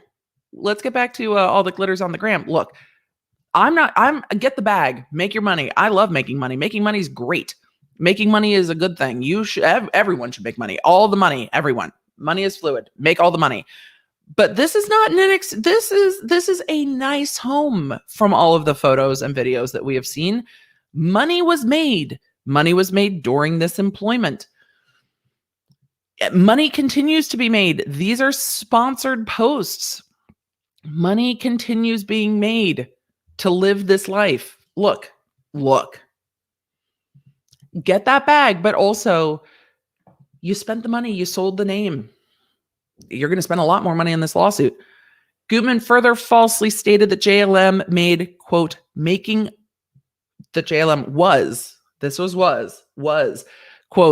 unreasonable demands that created an intolerable working situation. On January 12th, she posted another Instagram video on All That Glitters, falsely impugning the, quote, business ethics of JLM and insinuating that JLM conducts its business in an unethical manner. Yeah, that was in there. On December 21st, 2020, Gutman has and continues to actively encourage current and potential customers, including but not limited to brides, shops, and stores, to not do business with JLM. Yep. Gutman has continued to spread malicious falsehoods, they are alleging, about JLM, specifically making false statements that JLM is unethical, deceptive, and bullying. Bullying being a big 2021 buzzword. I don't know if holding someone to a contract that they signed counts as bullying. We'll see what the court thinks. Since the release of Gutman's first video, at least 50 stores have canceled orders or stated they will no longer engage in business with JLM. Whoomp. There it is. When you want to know how to prove damages in a defamation suit, or you want to prove damages in a interference with prospective economic advantage, it's like, here's the video. They say to not do business with us, and here's 50 stores saying that they're not going to do business with us. That is not going to be easy to overcome for Hayley Paige's side, but I think she's out for mutually assured destruction and not necessarily to win this lawsuit based on a contract that she signed. They continue to allege that her false and defamatory claims disparaging JLM were to incite cancel culture. Y'all have seen the videos. What do you think? Do you think that that was the point of these videos? Was Hayley Paige trying to cancel JLM in those videos? Let me know in the chat or down below. As a result of the publication of these falsehoods, JLM's reputation, along with its relationships to stores and customers and such, has been damaged. They go on to say the defamatory statements made in the Instagram videos about JLM, attacking JLM's business ethics, falsely accusing them of being controlling, manipulative, and bullying, and creating an intolerable working situation are completely false and without merit. They say that the false statements have and continue to damage and irreparably harm JLM. Let's get into the fiancé. Clevin and Gutman's acts of trademark infringement and further violations of the agreement. Gutman appeared on Optimum Nutrition Inc. own or Optimum's website as a Team On member. Is that MLM? I have questions. Where Optimum identified Gutman by name and described her as a wedding dress designer, diamond ambassador who has had her gowns worn by celebrities, influencers, and TV personalities. Uh-oh. You can't use her name in commerce right now. Oh, there's what you can't do. There's a preliminary injunction that says you actually can't do that. I need the date on this, though. Gutman and Clevin used the Hayley Paige name and Miss Hayley Paige trademark in commerce to promote goods and products of Optimum. Upon information and belief, Gutman agreed to permit Optimum to use Hayley Paige to promote Optimum's good, and indeed promoted Optimum's products using the Hayley Paige name and Miss Hayley Paige trademark. The thing is, that's not in connection with wedding if they were not identifying her as a wedding dress designer. It might extend the bounds of the trademark, but I don't think it extends the bounds of the preliminary injunction. So this might be split where down the road, these types of partnerships are fine under whatever name because it's not wedding industry specific, but under the preliminary injunction, it's a problem because it said commerce and it was more broad in the preliminary injunction than it is on the trademark. Specifically, Gutman agreed to let Optimum use the Hayley Paige name to endorse goods on its website, Instagram account, YouTube channels. Additionally, Gutman promoted its good on the main Instagram account. So this would have been before they took it back over. That's a problem. Gutman's actions in this regard were willful and intentional violations of the agreement, which is evidenced by her attempts to conceal her actions and run payment through Clevin's contract with Optimum. There it is. So she was getting paid for those sponsorships through her fiance's account. How very, very interesting. Interesting. I need to know what Optimum is. I need to look it up. I haven't done that yet. Upon information and belief, both Gutman and Clevin were aware that the uses of the Hayley Paige name were prohibited by the agreement and trademark law. I think there's wiggle room on this. This is why. The trademark is in relation to bridal and evening attire and stuff like that. Okay, we need to Optimum. We're just working this out together. Nutrition. Makes sense if he's a trainer. Let's see. Oh, they sell Optimum at GNC. Optimum Nutrition homepage. Optimum Nutrition. So supplements and stuff, energy drinks, all the things. I wonder if there's pictures of her up here. Let's see. Athletes, articles, stuff like that. All right. So she was signing on as like an influencer. Okay, sure. Which is interesting. Shop by goal. We're not shopping. We're not shopping on Optimum Nutrition. No, don't get distracted. I'm like, back to the topic. Back to the topic. But if this happened before the preliminary injunction, the trademark, this is not wedding related. Just saying, this is not wedding related. So under the trademark infringement, I don't know if we get there because this is not in that category of goods. But under the preliminary injunction, it's a problem. So if this happened before the preliminary injunction, this part might not actually be an issue. But the running the payment through, they're trying to say that he's like aiding and abetting trademark infringement. I don't know if that's trademark infringing. It's not in the same class of goods. There's some really strong claims here. If this was before the preliminary injunction, this isn't one of them. Upon information and belief, Clevin facilitated the use and allowed Optimum to use the Hayley Paige name and the Miss Hayley Paige trademark on Gutman's behalf and allowed Gutman to receive payments through his contract. He also used the Hayley Paige name to promote Optimum's product on Clevin's personal Instagram account for his own benefit. Those trademarks are in the bridal category. That's clearly sports nutrition.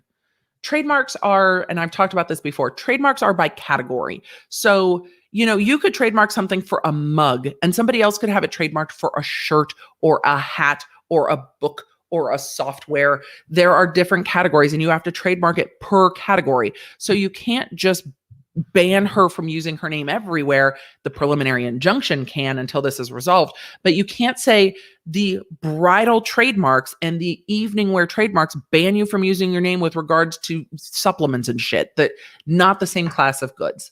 So these are not as strong as a lot of the other causes of action here. And I am not offended by their use of using her name to promote supplements and shit under her fiance because this is not wedding industry related. And how would she know that they would take issue with this because it's not wedding industry related? So I don't have an issue with this use on her and her fiance's part unless it was after that preliminary injunction.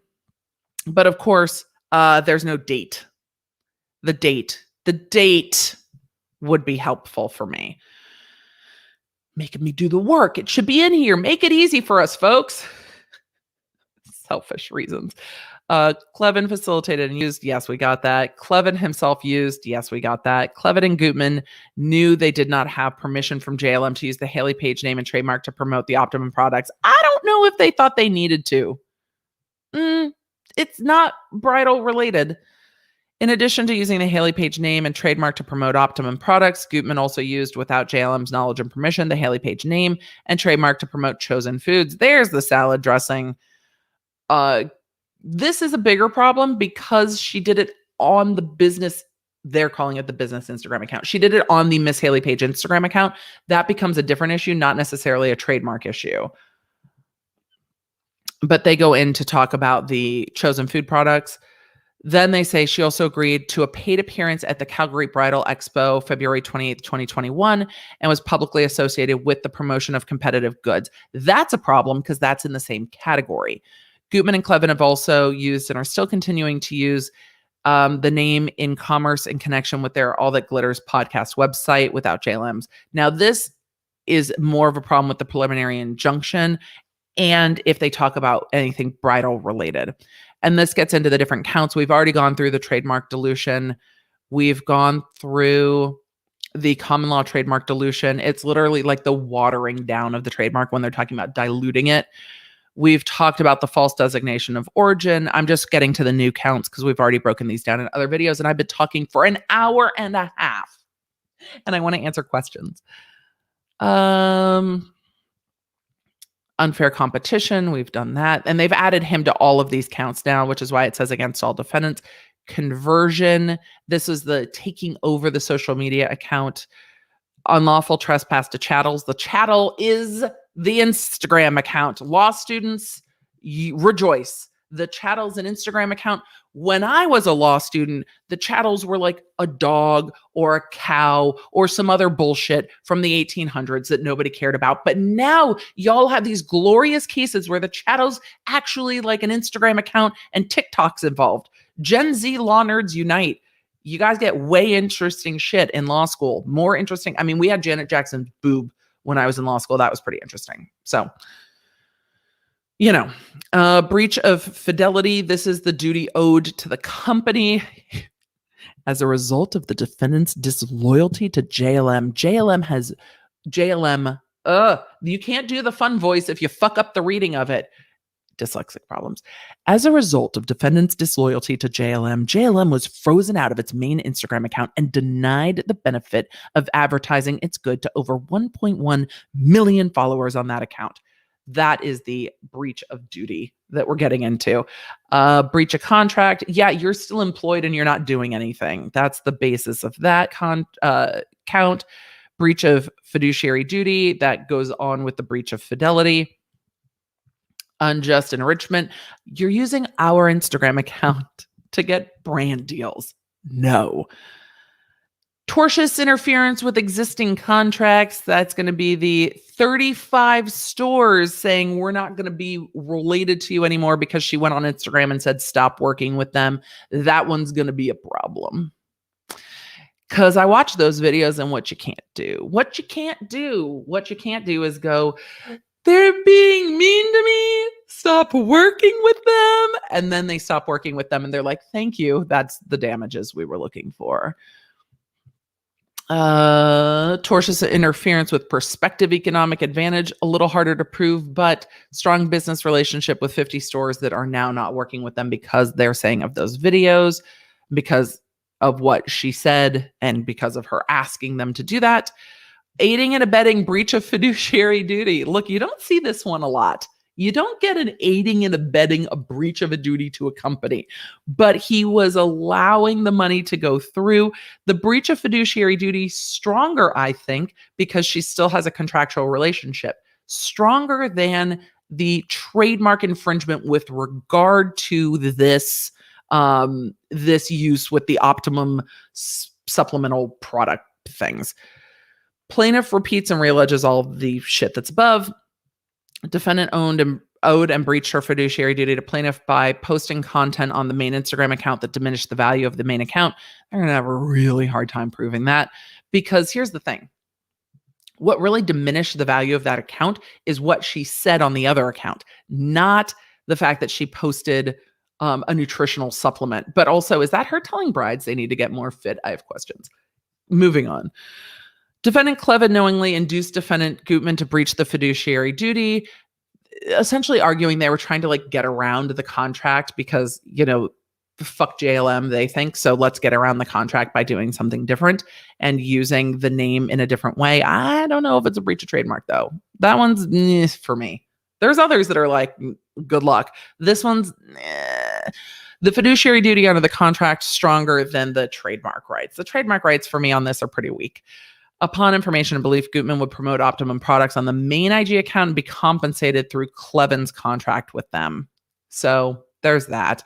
Clevin knowingly facilitated this agreement to allow it, which is where the aiding and abetting comes in. Both Clevin and Gutman knew they did not have permission from JLM to use the name to promote the Optimum products. I think it's outside the trademark use. I've already said that 6 times. Defamation against Gutman. There it is. Gutman repeatedly attacked plaintiff's business ethics and made certain false and defamatory remarks regarding plaintiff, its business ethics, profession, trade, and its treatment of Gutman and other employees. Look, if she is saying that it's unethical for them to enforce the contract that she signed, it's not going to go well. That there's no truth to that claim. For example, on December 21st, they're just reiterating what she said earlier, that they're controlling, manipulative, and bullying, that she did not subscribe to their business ethics or lack thereof. If the business ethics are enforcing a contract, I don't know. Where are we going with this? Contracts are made so that the parties can both enforce them. Immediately after Gutman's first video, JLM began receiving backlash. Messages and comments. In messages and comments, Gutman encouraged customers, retailers, and others to not do business with JLM, that people stopped doing it, that she called them morally indefensible, that she said they were making unreasonable demands. I don't know if making unreasonable demands is going to fly. The intolerable working situation, I don't know if that's going to fly. The morally indefensible stuff may. The impugning of the business ethics and being like, you guys can't work for them, that may fly. That she made such false and defamatory statements maliciously and intentionally to cause JLM harm and damage its business and business relationships. That the statements are defamatory per se as they pertain to JLM's business, trade, and professions and how it conducts itself. And that's where some of this reputational stuff comes in, that the morally indefensible, the bullying, some of that stuff they're going to try to say is defamation per se. I would have to look at the case law in New York to see if those types of statements would be defamation per se in New York. They're going to say it is. She's going to say it's not, and she's going to have to say they prove it. But if you've got that many companies not doing business with them anymore, damages aren't going to be hard. And the maliciousness, you just watch the video. And you can determine for yourself, as a court would. I have a video coming out breaking down the fair use case with Ethan Klein, H3, and Matt Haas. And we talk about some of this per se and watching the video, and does the video speak for itself? Like, the thing speaks for itself.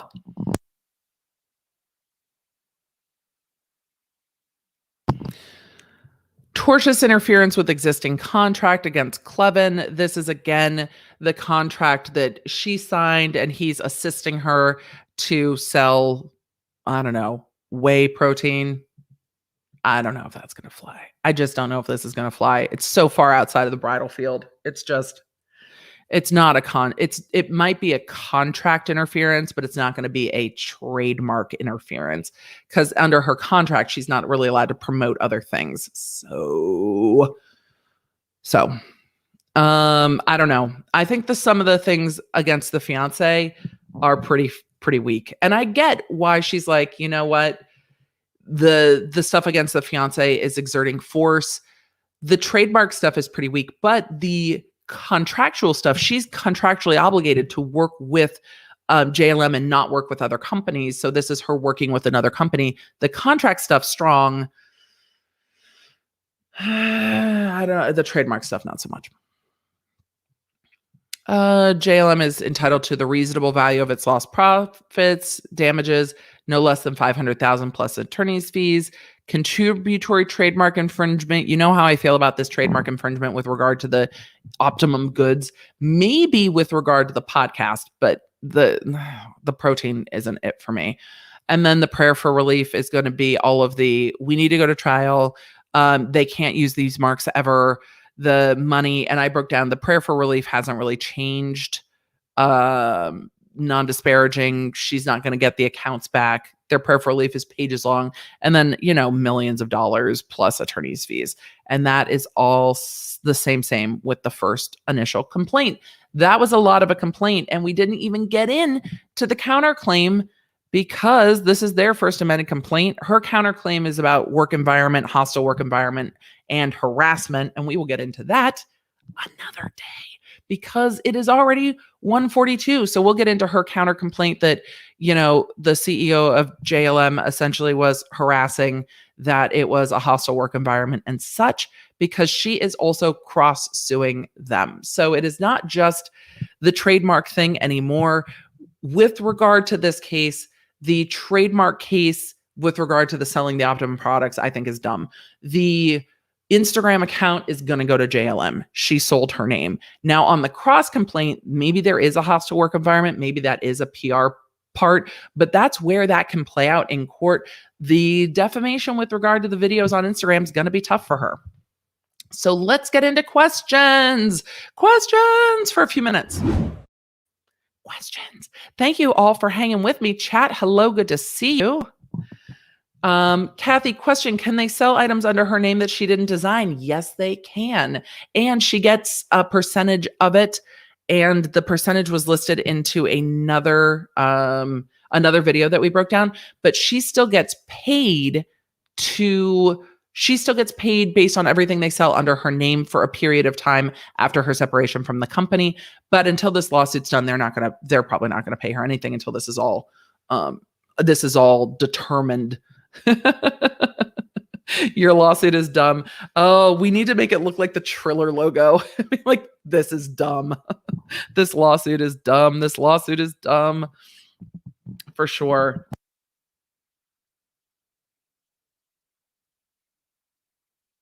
I've talked about this in other contents, and I think it's Mackie. I will talk about Apple and Epic towards the end. I have not had time to catch up and summarize it. It is so much stuff. So much stuff. This whole thing reminds me of when Ariel traded her voice for a boy and then cried about it. Ursula was at the right there. Ariel signed a contract. She did. She said, "I want your voice." And Ariel's like, "All right, I just want legs. I want to get that. I want to get that Prince Eric. I don't need a voice." So I think it is fair. Congratulations, future boy mom. It is a pleasure. It is a challenge. It is a lot of fun being a boy mom. So congratulations. Question: if the damages potential grows so high, wouldn't it be capped at her net worth, since bankruptcy protections will kick in once you're in so deep? Might as well try to bankrupt. Well, she's not going to bankrupt JLM with the amount that they're making off of selling stuff. So at some point, is there an obligation to mitigate damages? Yes, but they also can't control what she says at this point. So she might just be swinging for the fences. I don't know what her financial situation looks like. Look, the amount of stress that this all takes is not fun for anyone. But also, I think once you're so deep into it, people can get very locked horns. So, Samara said, "You said she's cross-suing. Is that similar to anti-SLAPP?" Not in this case. In this case, she is counterclaiming. So JLM sued her for all the shit we just talked about. She is also in the same lawsuit suing JLM for workplace issues as well, saying, here, let me just pull it up real quick. So she is suing them for workplace issues, and we'll go over her cross-complaint. I didn't realize this one would be so long.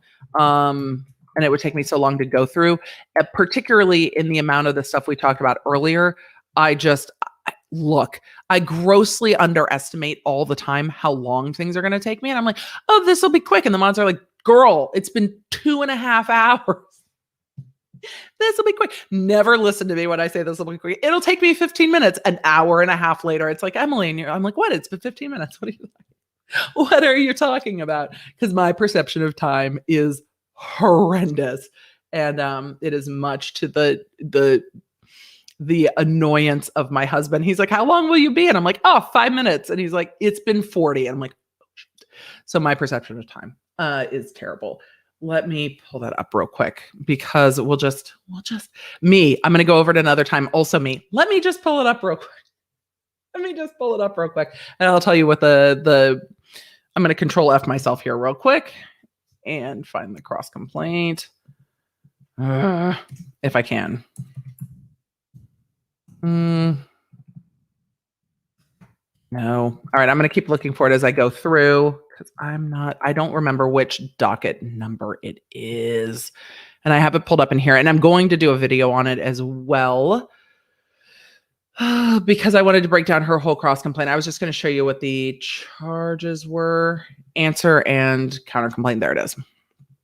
I found that faster than I thought I would. Me being proud of myself. All right. So in a cross complaint, it's like, okay, you've sued me, but now I'm suing you for this other shit. It's like, okay, cute. You've sued me for the shit that we just talked about, but I'm going to sue you for this. So her answer to the lawsuit is, I answered that I didn't do that shit, but also you did this shit. So I'm going to sue you for it. So now they are suing her, and she is suing both JLM Couture and its CEO, and her, she talks about the employment agreement as well. I'm going to get to the causes of action. Cause of action 1. This is her answer. Where's the cross complaint? She's just denying all the things. I deny the things you've alleged. Affirmative defenses. I have defenses, even though I'm denying what you say. Counterclaims. Forced to endure a workplace of fear, harassment, and inappropriate behavior, fostered an environment, and acquiesced.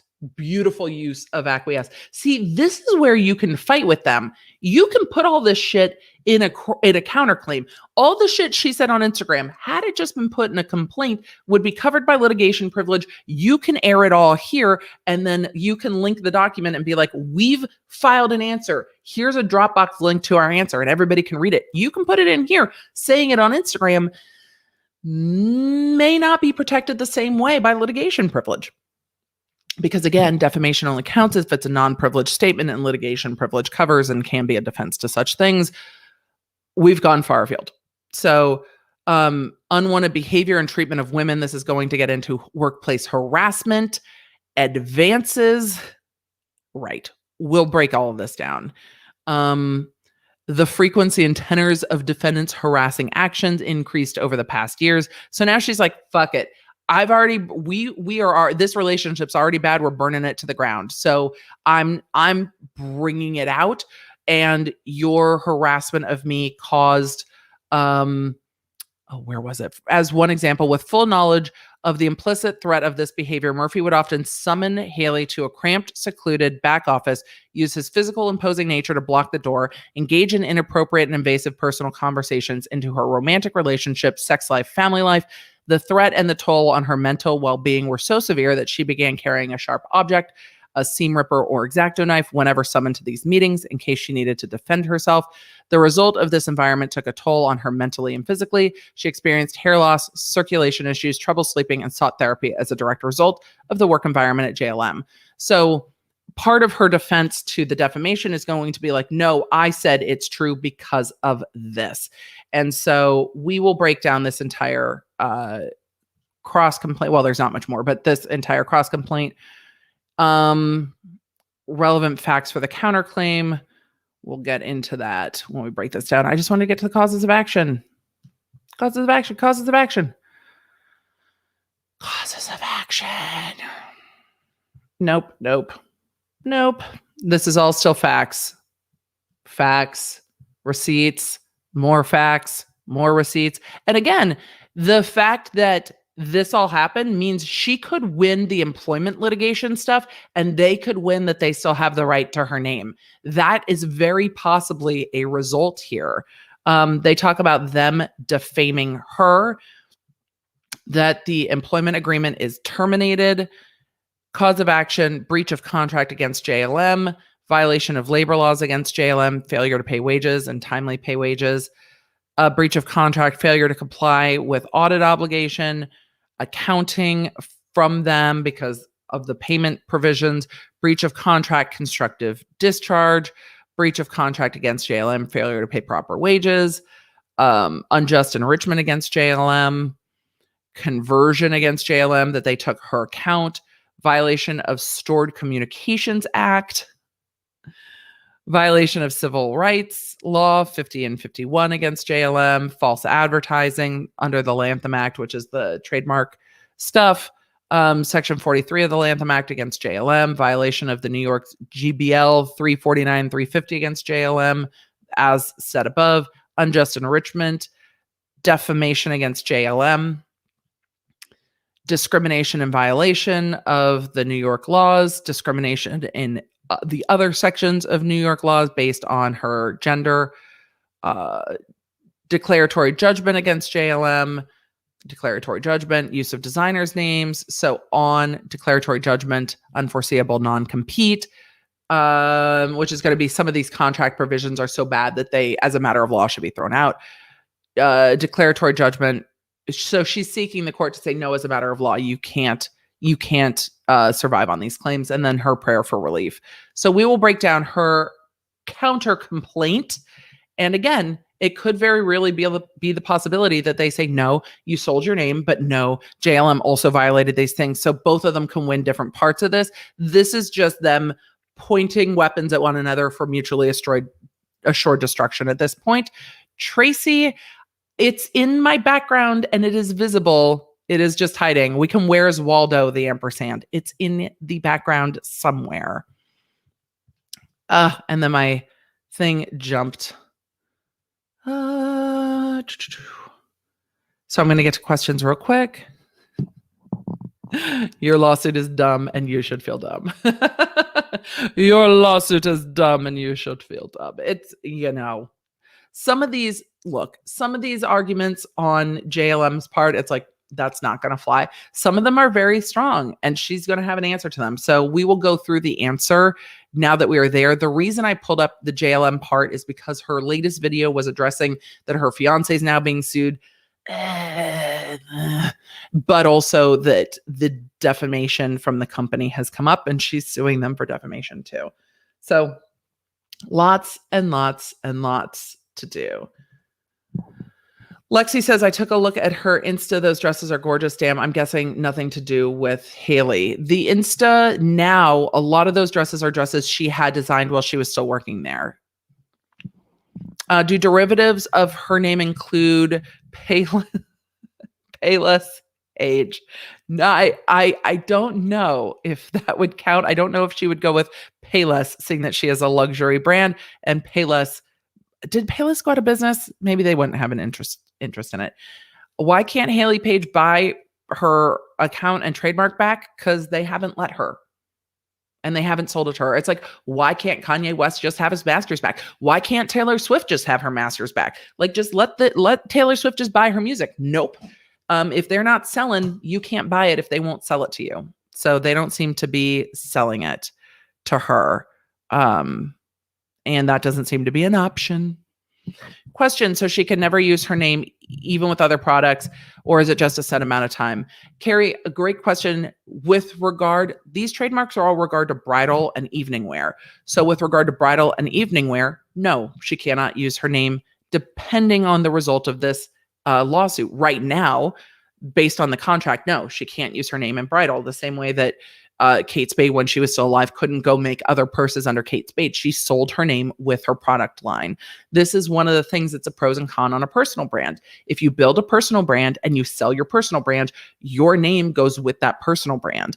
If you build a brand under a different name and you sell it, then you can continue on. So it's something to consider for sure. Did I see Kim K getting sued? I think she's getting sued by a bunch of people. I am going to go through Kardashian suits altogether because I also want to get into that Coty Beauty Seed Beauty suit. It's going to happen after my parents are gone because the videos take quite a bit of time to research, especially when it's a new case, looking into the backstory, and we are spending family time. So we're going back to revisiting some of the old faithfuls, and maybe on Friday we'll do the other part of this Hayley Paige suit if nothing crazy happens. So we'll do her workplace allegations then. So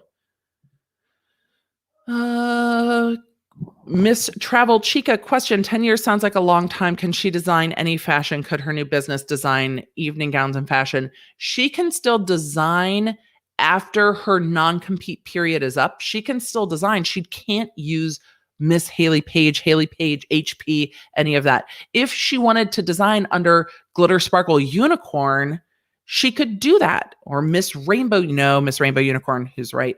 Wait, there is probably owned by Disney, but she could design under another name. Phoenix Rising Bridal, go for it. But after the non-compete provision is over. Question, not really, but you should have shirts that say legality, not morality.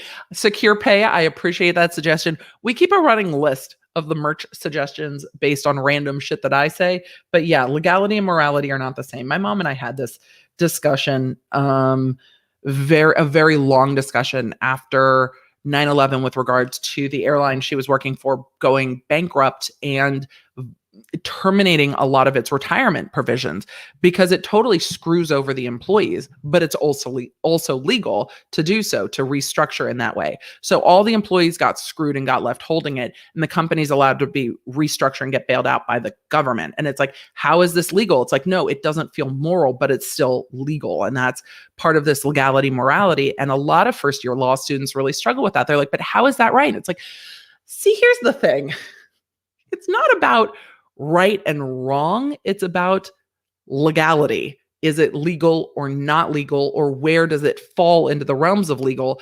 Legal and right and wrong are two different things, because everyone's perception of right and wrong, well, a lot of people, your perception of right and wrong might be different from someone else's perception of right and wrong.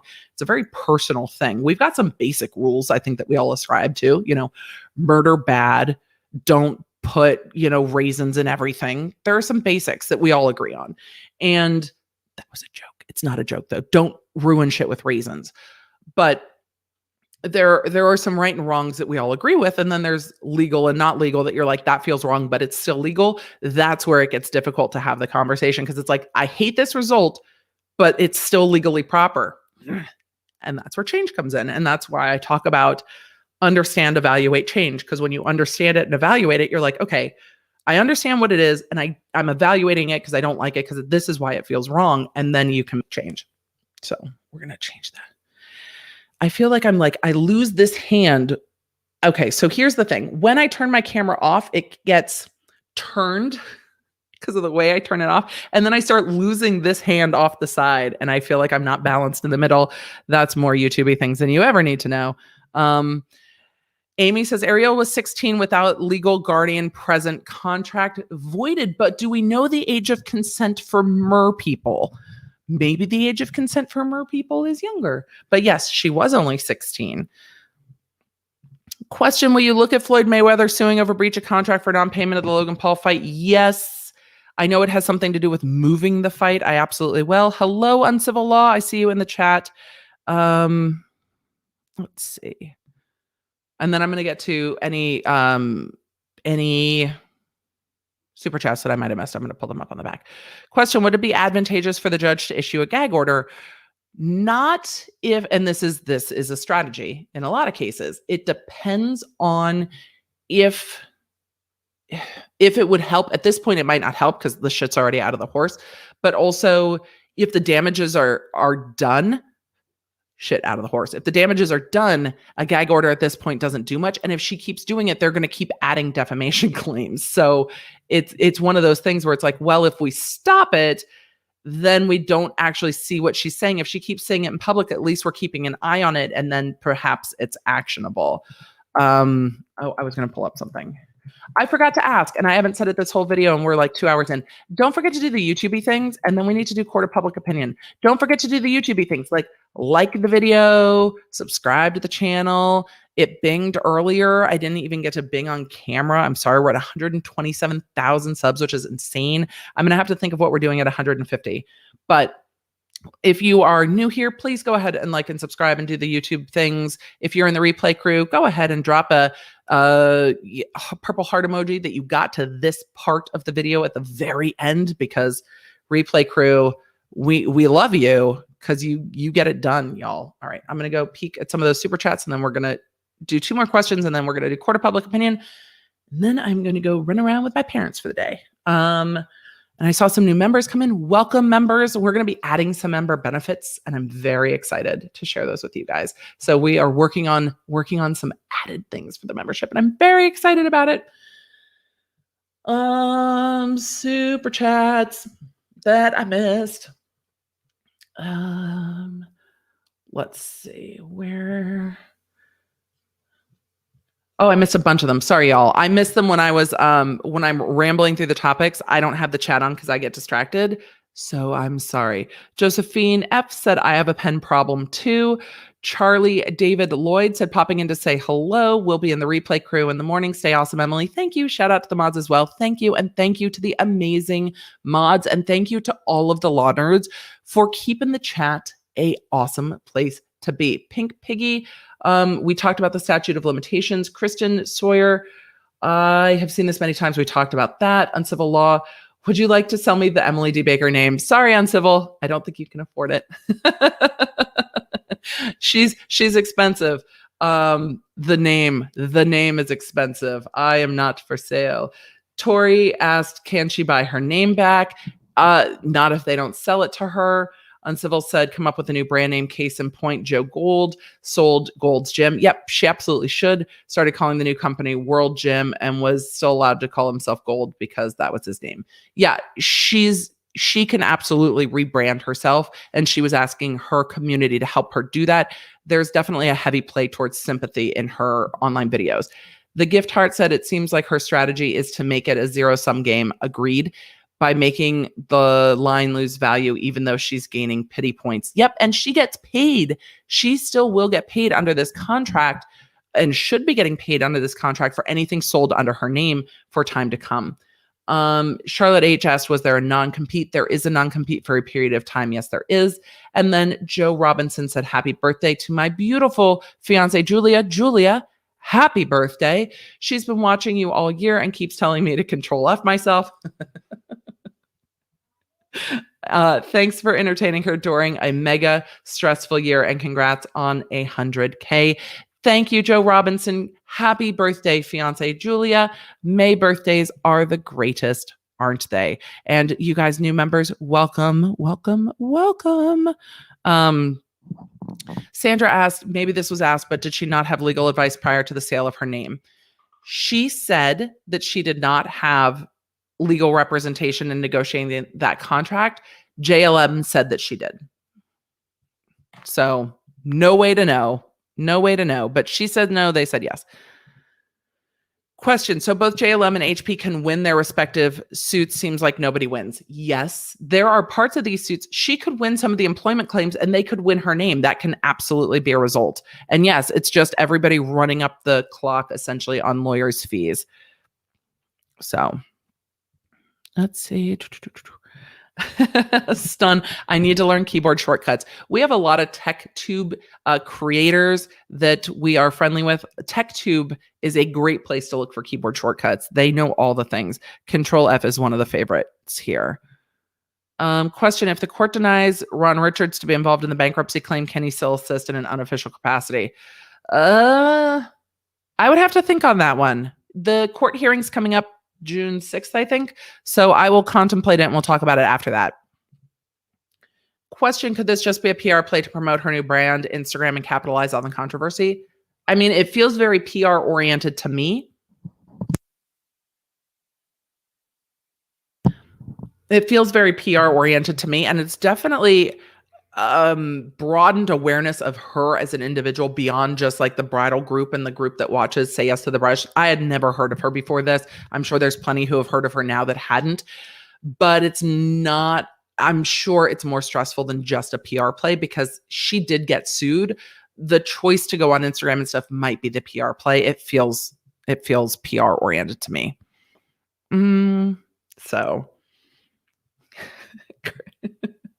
there's a lot of whining on the Hayley Paige Instagram, but if there are valid workplace claims, at least she brought them and she'll get the workplace stuff heard. It's not going to undo, like you can have a valid workplace lawsuit and they can still have valid trademark rights to your name.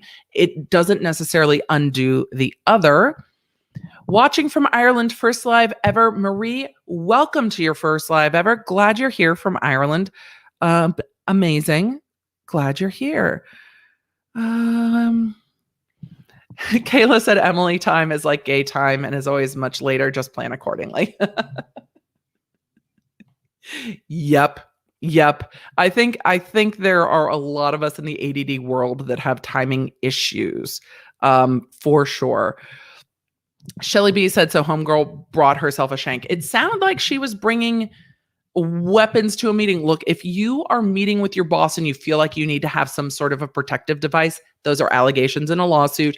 But if that's what was happening and that's how she felt, you need to talk to someone about your workplace environment, a lawyer or the police, because that is never okay. Though I do not doubt that within the world of designers and photographers and fashion, that sexual impropriety and coercion in the workplace is something that goes on. Those that I know that have worked in fashion and have talked to about it, the rampant employment issues sound like working for an influencer with rampant employment issues. That shit shouldn't be happening at work. The shit shouldn't be happening at work. It shouldn't be, but it doesn't undo what she did. Like the workplace can be wrong and she can be wrong. They can both be wrong at the same time. They should both be right at the same time, but they can both be wrong at the same time. So instead of a shank record the meeting, I mean, Joe Jersey, it sounded like he was calling her to back rooms. Maybe he had a button under his desk to lock the door when people came into the room. The shit men do in the workplace does not surprise me. And yes, I know it's not just men. The majority of these cases that come out are men. So it is what it is. Hello, Malaysia. Who pays lawyers' fees if they both win? Generally, they pay their own. But if they both win, it depends, because she can win lawyers' fees on some of her claims and he can win lawyers' fees on some of his claims, or the company can win on some of theirs. And then they kind of negotiate how to settle out the attorney's fees at the end. So, okay, let's do court of public opinion real quick. And then we are going to bounce. And I'm going to go run around in Tennessee with my folks in the humidity and the heat. Because it is getting warm here in Middle Tennessee today, and we will see what y'all said about court of public opinion. So let's get into that. Let me pull up Twitter, because we are prepared. We are prepared. No, we're not. No, we're not. We're prepared for the beginning, and then everything that happens after that we do contemporaneously. Let's be honest.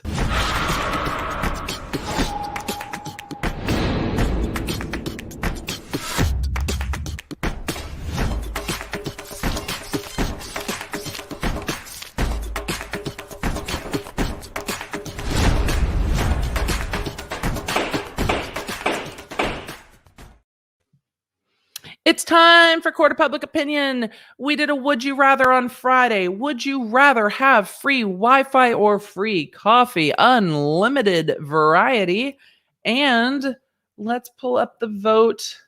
Also, did you guys see, I love Jen Love, but did you guys see that the Charlie Bit My Finger video NFT'd for $760,000? Hi.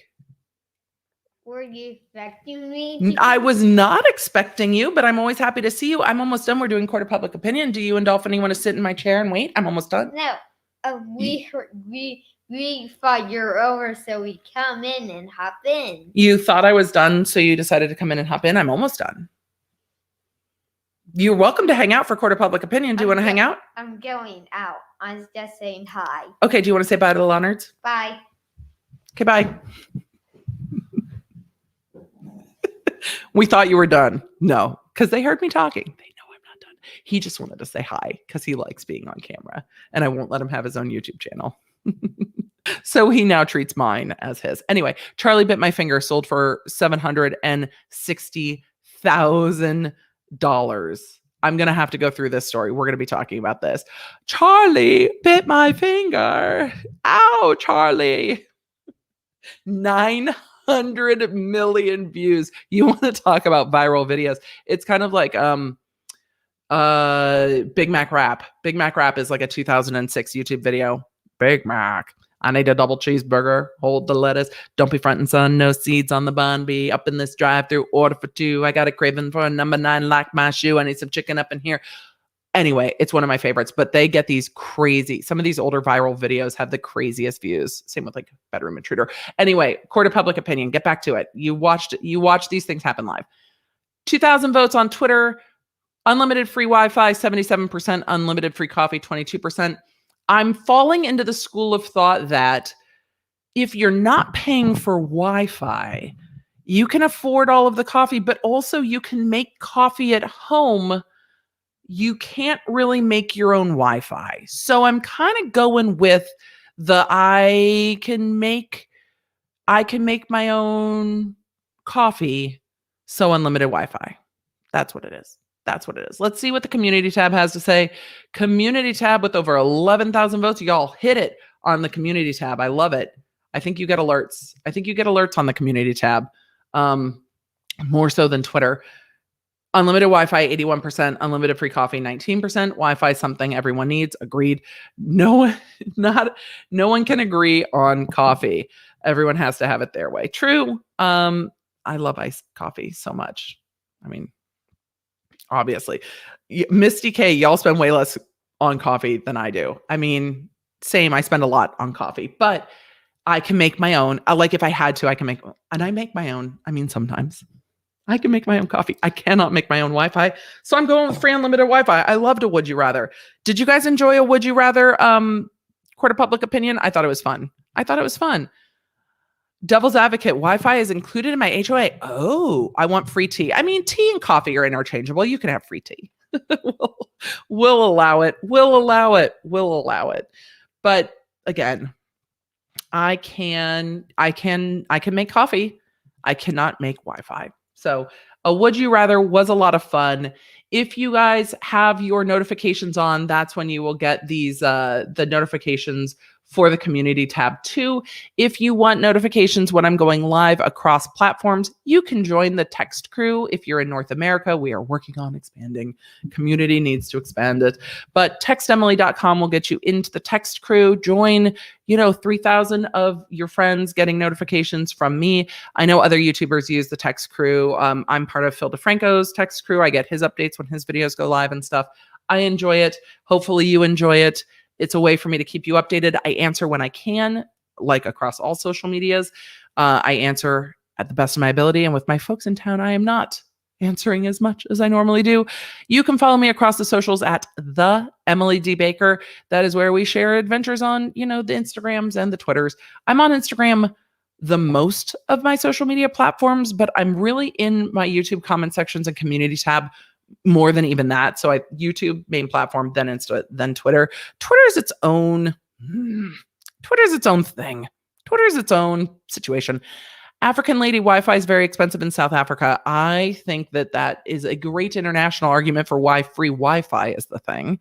And I can only imagine. I love the text crew too. Make a Discord. We are talking Bakeface about expanding what we're doing for members. The thing is, at this point, Discord requires moderation, and we love our mods. Our mods keep this chat a great place to be, but we would need to expand the mod crew to do moderation in a Discord, and that's a lot. We have some other expansions of the Emily stuff coming up, so we're growing, and I'll be putting some messages out to the members about modding and stuff. So we've got stuff in plan. We've got stuff in store. Lynette, I think internet is going to be changing, particularly in the US soon. I think we'll see that access to internet, especially after COVID and kids distant learning, that access to internet is kind of essential. So yes, we do love the mods. We love the mods. Thank you guys for sending the mods some love. I love it. Sandy, I don't have Twitter or Insta. You appreciate the community tab. And if you're in North America, the text crew will get you there too. I love the community tab as well. I'm going to start doing some more stories on YouTube next week because they do well and I always forget to do it. I forget, but I'm going to start treating YouTube more as my main social media because that's where y'all are anyway. All right, I'm going to go spend time with the family. I got my butt kicked last night at Uno Attack. Have you guys played Uno Attack? Uno Attack is so much fun. You hit the button and it shoots. So instead of drawing a card, you hit the button on the little attack machine. I posted it on Instagram. You hit the button on the little attack machine and it shoots out cards. And sometimes it's 2 cards and sometimes it's like 9 cards. And it's like, it's crazy. It's so much fun. So that's what it is. I will be back on Friday for Friday Night Live. All of the Law Nerds Unite Pride merch is up. We are expanding over the weekend to add some of our trans colorway hearts as well. So that will be up. Keep an eye out. I will be updating you on social. I will see you on Friday. I appreciate you for being Law Nerds. Thank you for being here. Thank you to the mods. I will see you guys soon. Have a great rest of your day. Okay, I'm going to go. Bye. Connect with me everywhere. I'm at the Emily D. Baker. If you guys want to join the text, just textemily.com. If you want to join the channel, lawnerdsunite.com. Happy to have you. Support what we do here on the YouTube.